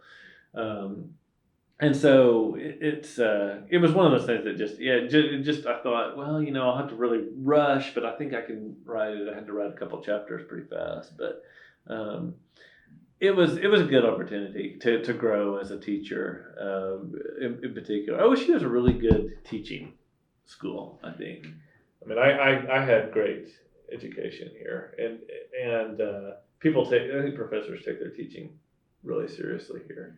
Maybe more seriously than they do at a place like Berkeley, even. Not that they neglect it there exactly, but it's I don't know. OSU is kind of unique. There's one of my students in the intensity, I think, the dedication that professors have to their students, and so it was good for me. I got to work with some of the people I had really admired as teachers, and walk in and get advice from them whenever I had a problem in the classroom or something. And that was your idea, to kind of see the other side of it, come back for your teaching. Yeah. Absolutely, yeah. And we thought we might stay. I mean, in this position, there was a potential to stay here permanently, and we almost did, but a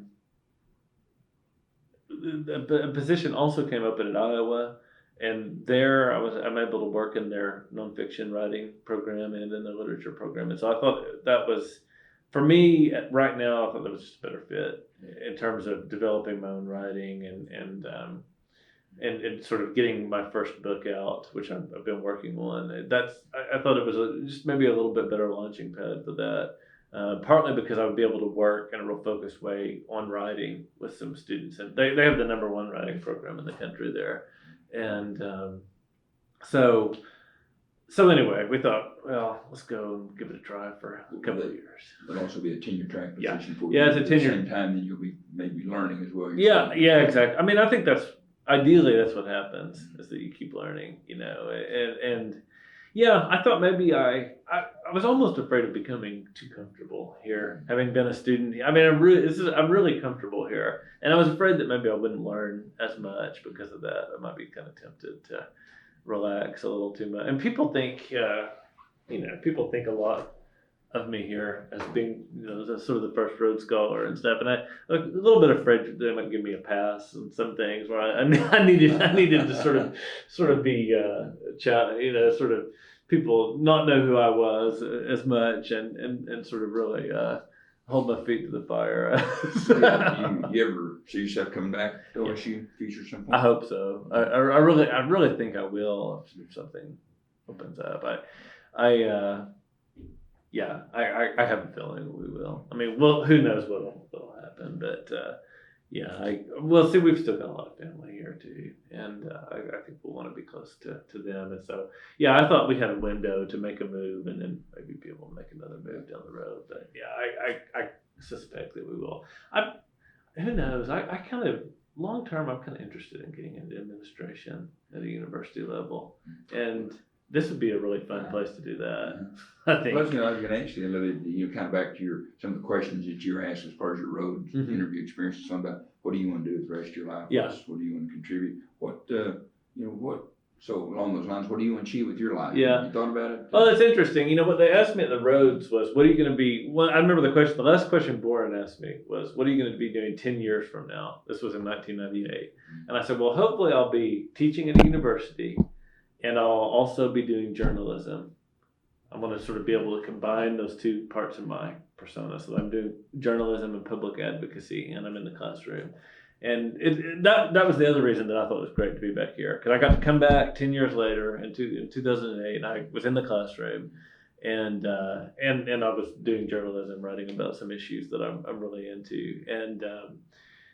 And 10 years from now, hopefully I'll have a couple books under my belt, and I wonder, I don't know, either I'll be still working, basically doing the same thing, still teaching, still researching, and really working on that sort of journalism, public advocacy side. I would like to move my journalism a little bit more into the realm of sort of cultural critique, if that doesn't sound too vague, but long term, I'd like to. In England, there's this sort of tradition of the public intellectual that we don't quite have to the same degree here. My supervisor there, John Carey, was somebody who wrote lots of academic books, and on the Sunday morning news shows, he would come on and talk about trends in culture. What movies were out of the box office and what it sort of implied about the way the country was moving, and the recent books that were coming out, and how this sort of showed various sort of shifts in culture. And I think that's a fantastic phenomenon and a fantastic career. And I'd love to be, involved in something a little bit more like that. I'm really invested in the idea that there's a big debate right now about the future of academia, and particularly the humanities in academia. And I really, I want to be part of that debate. And I really think that it's important that people who are doing the humanities, academics generally, but humanities in particular, have to sort of prove their relevance in the broader world. And so that's, I want to make my career in journalism be part of that. I think it's really important for the humanities to survive. And so hopefully I'll be doing that. Although, like I said, I'm also kind of interested in administration. I think the idea of working with people from lots of different departments on campus would be really fun. Well, what would you think ideally? Dean? I don't president? know. Maybe something like a dean. Yeah. Vice president? Yeah. I mean, yeah. 10 years from now, let's say that anything dean level or below would still be plenty ambitious. I'm not going to shoot for president in 10 years, I don't think. But who knows? Long term, I think that'd be. I mean, I can't imagine. I used to watch Jim Halligan. I mean, what an ideal job. Just working with students. The fundraising part would be brutal, I'm sure. But also, I don't know if I could ever do it. Like that's, we see Bern Targus, and he's so good at it. And I don't know if that's the problem. Like, I don't know if I could ever be that good at doing that. And that's such an important part of the job. I might have to stick down on more the academic level, but it would be fun. I mean, that would be fun, out there sort of making your case. With these people who are very influential and trying to get them to invest in what you believe passionately, and I mean that would be a fantastic thing to do with your life. So I think somewhere in that big cosmos of university administration, I might ultimately find a place. But what typically happens, is you work till you get tenure. And then you kind of have a moment where you step back and evaluate your career and figure out where you're going. Get tenure, get feet on the ground, and then decide the next 10 after that. Yeah, exactly. Well, and then of course for you, let's see, I'm thinking the 4 kids all about 3 years apart. Now 10 years, then about 15 years or so. Yeah. We're talking university. We're talking about wedding. Exactly. We're talking about. Could be interesting. Yeah, it's going to be very interesting. I may have to move to a school where I almost took a job at a university that had, there's a private university that offered free tuition for your kids if you're a professor there. I almost took it just purely thinking about that. You can make that change later. Yeah, that's what I'm thinking later. I'd really rather stay in the state schools, but and who knows? Well, yeah, exactly. We'll figure it out. Yeah. Well, Blaine, let me sort of ask you maybe some philosophical questions. Like who's the real Blaine Greteman? I'm thinking small town Oklahoma boy, Rhodes Scholar, but let's see, let's explore some of your diverse and perhaps I'd say eclectic interests. Let's go back to the band. So were you a vocalist? I played guitar and harmonica and I sang, wrote songs. Yeah, and still do that. Except genre. What was your? We did a genre called alternative country, which was kind of Red Dirt inspired, but it was, I guess, I don't know what exactly was alternative about it. It's actually become a pretty big genre of music now. There's a lot of bands like Wilco who are big, who do it, but of course we weren't big. But it's like, it was country music, but we would also write songs about literary analysis and I don't know, it was dirt band. Yeah, it was. I mean, a lot of our songs were kind of fun, tongue-in-cheek sort of stuff, and. You made a couple CDs. Yeah. It didn't ever hit the big time. No, it never hit the big time. We did get played quite a bit on the radio, actually, especially college radio. We got played a lot on stations like college radio all around the country, and we got played on some international play on. Like I remember we got played on Radio Shanghai International, which was kind of strange. So now you played the guitar? The guitar, yeah. Lead guitar? Or? Yeah, well, mostly rhythm. I never was much of a. I'm more of a chords and I like I said, I listened to a lot of Woody Guthrie and. You did some of the vocals. Yeah, I did quite a few vocals and yeah, we did 2 CDs worth and it was pretty fun and we had some pretty interesting stuff. Like I said, we got played and got a few reviews that were pretty. Where were decent. Some of your gigs around? Well, we played.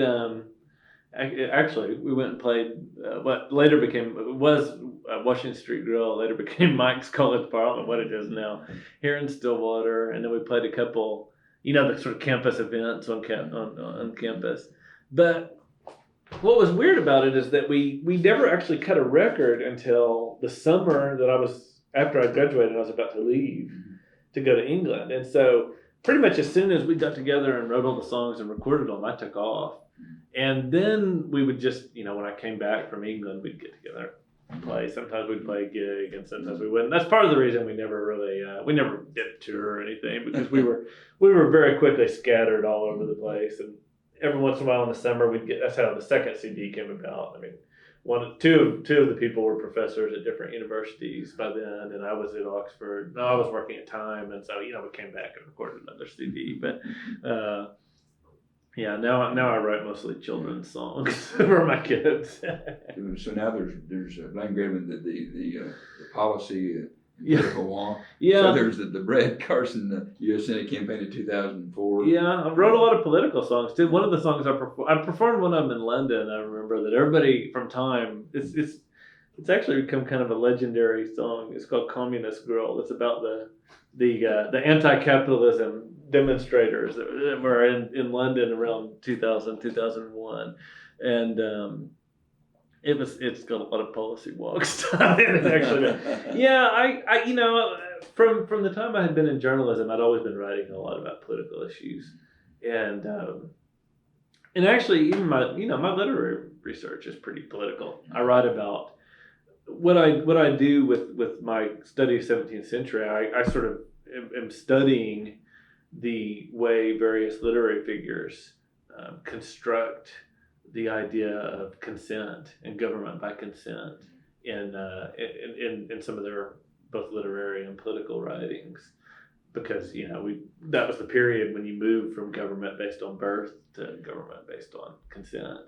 So it's a wholly new concept that they have to basically create whole cloth.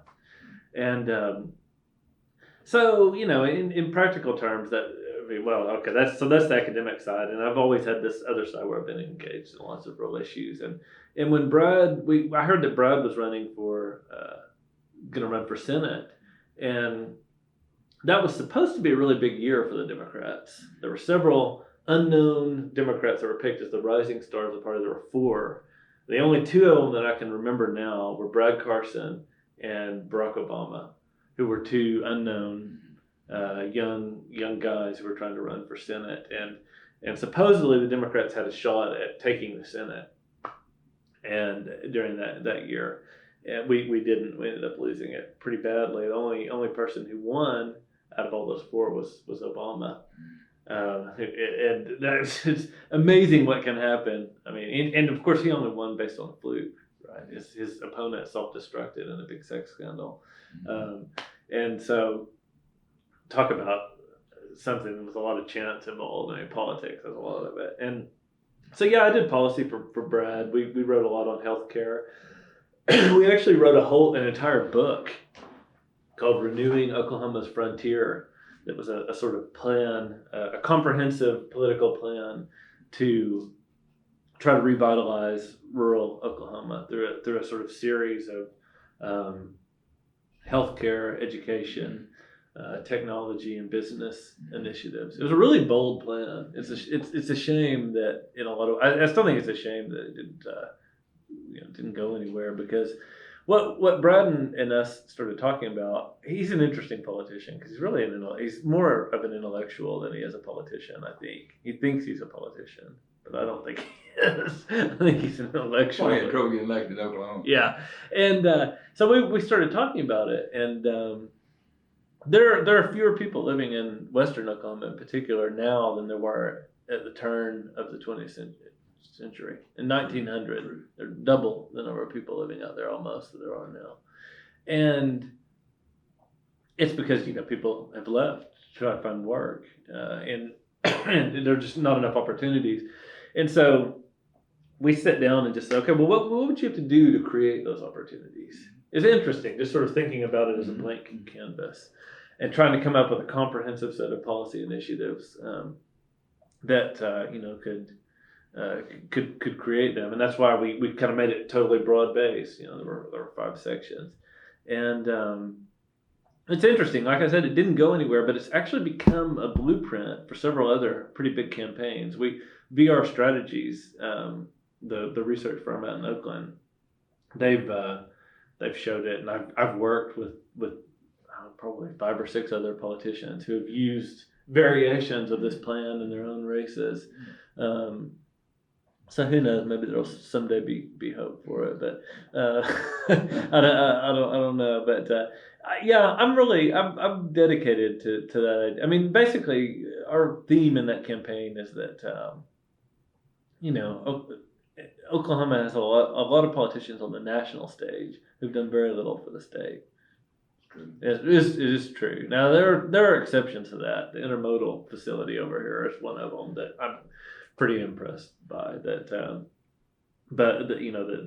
Senator Inhofe, I think, was very involved with, and that was kind of out of characteristic because we haven't got a whole lot out of our national politicians, and that is tragic when you're living in a high poverty underdeveloped state. I mean, it's just it's that's the reason that you send those people should be not so that they can be obstructionists, but so they can bring stuff back, and hopefully eventually that'll happen. But we'll see. We thought we could be a part of it. In the end, I was ready to take a break after it was over. Blaine, what did you learn from the campaign about the political process? Well, it was disheartening in a lot of ways. I mean, it was a disillusioning process. You learn how much it's all about money, and that's kind of depressing. And so you became, I don't know, you learn how to compromise a lot. I mean, to win, well, Brad is more conservative than me anyway, but to win, that there are certain things that you have to do or that you can do, certain views you can take and can't take, and so passionately advocating views that your beliefs run completely contrary to is an interesting experience. I mean, it's hard, but it's something that you learn how to suck up and do when you're in politics. I mean, I did a lot of it, and so I learned how to do that, and I learned how key money is for better and worse, and how much access it provides, and the system seems intractably tied up in. I mean, the bad thing is that I haven't figured out any. I don't really have a whole lot of optimism in terms of changing that coming out of that campaign. You would have thought, well, maybe it showed you something, and you think that there's a way to change it. But I mean, for me, I have to admit, I kind of pulled back a little bit from politics because I saw how much, if you really want to have a voice in political affairs, you've got to pony up the money, and that was pretty depressing in terms of thinking about the vast majority of the population who by implication really doesn't get much of a seat at the table, and I really don't know. Well, I mean, I think my career hopefully will I'm going to continue to be engaged with. That's what my research is in the literature is about, is how the voiceless gain a voice, basically. And maybe at some point I'll feel like I know enough about that to come back to contemporary politics. Find that voice again. But right now I'm a little bit. Right now I'm just at the position where I hope the people that have the money to buy access are good people, and a lot of them are. So but I lost a lot of my illusions about some idealism kind of went away. Yeah, definitely. Blaine, kind of back to your question, and it's a silly question, but I hope you'll take it as a sincere question. Mm-hmm. Who is the real Blaine Greteman? Because you're such a diverse, if I can use the word, Renaissance kind of person. Who do you see? It's tough to it's really tough. Psychomath, I heard somebody some term somebody used once. No, yeah, it's tough because, when you ask a question like, well, where will your career be 20 years from now? I have a hard time conceptualizing that. That's where family has actually become so important. And having kids is the thing that made me feel confident that I could settle down in academia more than anything else that ever happened to me. Until we had our son, I was never really convinced that I had a lot of discontent actually about doing the PhD because I felt too sort of hemmed in, and I kept feeling like I wanted to be, I don't know, I very well might be off in Africa doing aid work or something at this point if we hadn't had kids. But having kids, I gained a whole new appreciation for the academic lifestyle, for the just the whole existence, the kind of environment you're able to bring them up in, kind of hours you can work, the way your research allows you to put them to bed and then go off and do a couple more hours of work if you want to.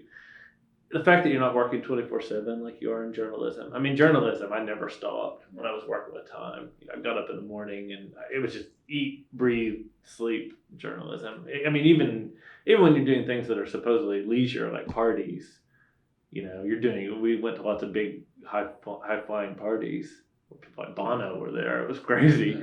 But that's work. I mean, it's not, you're not actually, you're just relaxing ever. And so, so I think that, the family thing really helped sort of focus me in some ways. And I think who I am, hopefully I'm somebody who will make a contribution to, to society, whether that's through, the other thing was teaching.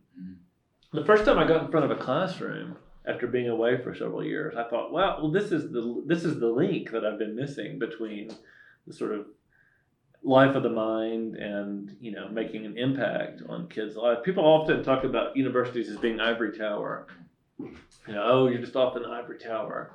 But, when you're dealing with a classroom of kids, you're dealing with people who are living real lives with all kinds of real problems. I mean, not just, they've got academic problems, sure, and you're going to work with them on that. They've got career anxieties, and you're working with them on that. They've got personal disasters often going on. A lot of times they're working 40 hours a week, and they're coming to school, and they've got kids, and they're balancing problems with their family. And so, so you start to realize that when you're in the classroom, you're really not in an ivory tower. I mean, if you're doing your job, you're engaging with them in a way that is engaging you with the world.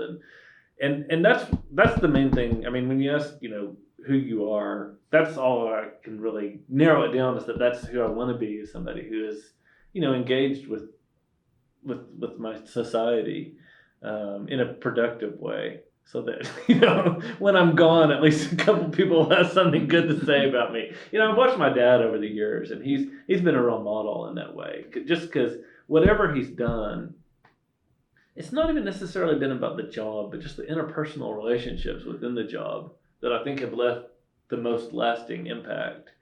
And, and he's getting ready to retire this year, and there are people from all over the country who are sending emails and calling and writing tributes. Mm-hmm. And it's not because, he's won a Nobel Prize or anything. It's really because he's been, he's had a sort of personal integrity that he's brought to all those. Touched in my life. Yeah, those personal interactions. And so, that's what I, at this point, I'm aspiring to, I think. Well, it's sort of my last question, Blaine, is along the same lines. But how do you hope OSU people remember you? Well, that's a good question. I guess I hope they remember me at all. The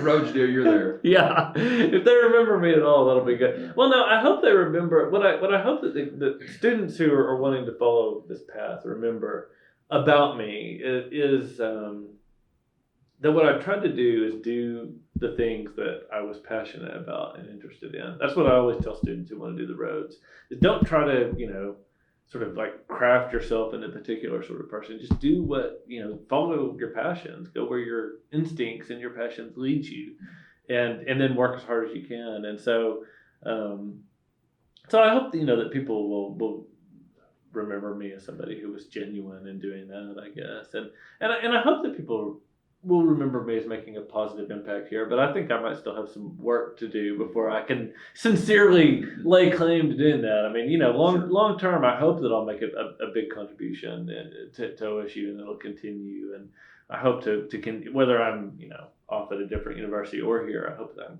I intend on continuing to work with students who are coming through the program here, and which is something I've done. I've talked, read email, read essays and stuff from afar for a lot of years. And so, if I can be, if they'll remember me as having a positive impact at all, then that'll be better than what I could have reasonably expected when I was probably a sophomore or a junior here, Well, So, speaking of the sophomore junior, any advice you'd give to new students coming into Oklahoma State?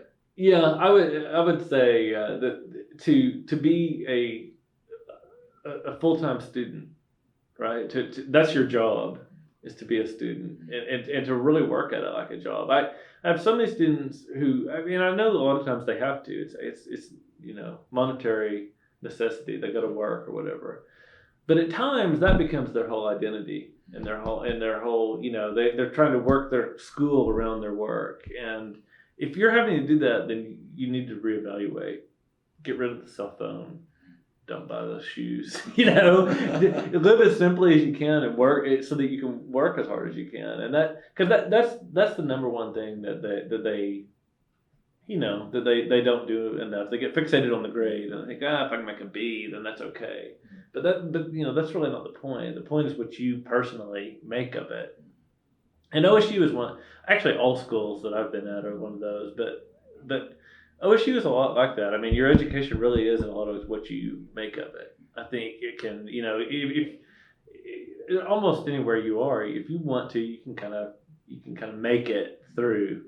But if you really work hard, you can make your education into anything you want it to be, and work at whatever level you can imagine. I mean, and so that's really the key. I think is just working hard and engaging, and if they do that, then that's fantastic. Those are the kind of students that are like a gift when you get them in your class.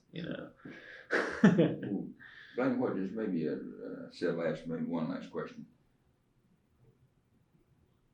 You mentioned earlier in our conversation about OSU's changes. Mm-hmm. What do you see over about 10-year period from the time you left Oklahoma State to now?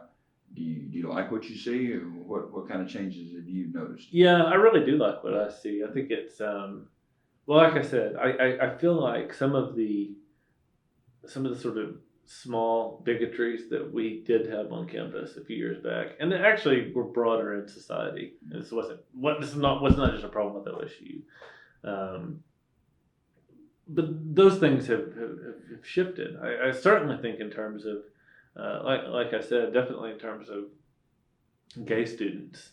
Used to nobody would have come out of the closet at OSU that really wanted to be a social pariah. That's not an issue now. So I think hopefully that's the case with race too. And so those things have changed for the better. The campus just seems very vigorous to me. I mean, there's been all this money that's come in and buildings that are built, and I'm excited just looking at campus and how it's changed. I mean, it looks good, and it looks good and big and vibrant, and it's just a kind of exciting place to be when there's a lot of stuff going on like that, and. So all those changes have been fantastic. I'm very pleased with them. I feel like really I have a hard time identifying anything that's changed for the worse since I've been here. It really seems like it's gone from strength to strength to me, and so that's.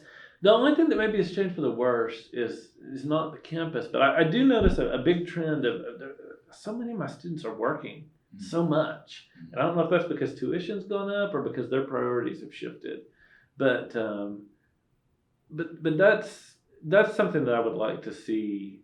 I mean, I think education should be cheap or free for as many people as it possibly can be, and I think that we're doing a better job of that at OSU than most places are. But we're all colleges are. I mean, we're in doing that. We're really swinging against the tide and fighting a real uphill battle because everywhere you go, I mean, the common story is that it's getting more and more expensive, and so that's something that not just here but everywhere is, I think, going to be probably the biggest struggle going forward. Is keeping it, keeping it affordable and I don't know how, I guess that's where hopefully the economy improves, because I think that the leadership that we have here is about as good as we could get. Really, I mean, I'm very happy with that too. I feel like it's, the place seems to be in very, very good hands. And so that's really gratifying to see. Blaine, gosh, it's been a while, but anything you'd like to share that we hadn't had a chance to touch on, or? I can't think of anything much. It's been a fantastic. It's been fun to talk about this stuff. It was. I had a really great time here, and it's like I said, it's a great school. I just feel like I really was blessed in my choice of coming to OSU. I mean, there was a lot of crazy chance and things involved. But I've always felt like I would have had a hard time doing as well just about anywhere else. I mean, I think I really do think I can say that I owe my success to to OSU in a way that, like, if I would have, say, been a little bit more cosmopolitan, and I would have applied to all the big top Ivy schools and everything, and would have got into one and ended up at a Princeton or a Harvard or something, aside from having a lot of debt that I would have graduated with, I have a hard time believing that I wouldn't have just sort of fallen into the mix there in a way that I didn't do here. I think here, partly because it's not Harvard. I've had this experience with students. You get somebody who's really passionate and interested, and you're going to make time to work with them and everything. And that's what happened with me. And so I really had a sort of fantastic experience here that I think would be pretty hard to replicate just about anywhere else. So it was definitely formative, let's say, and that's about all I have on it. Appreciate it. Thank No you so problem. much.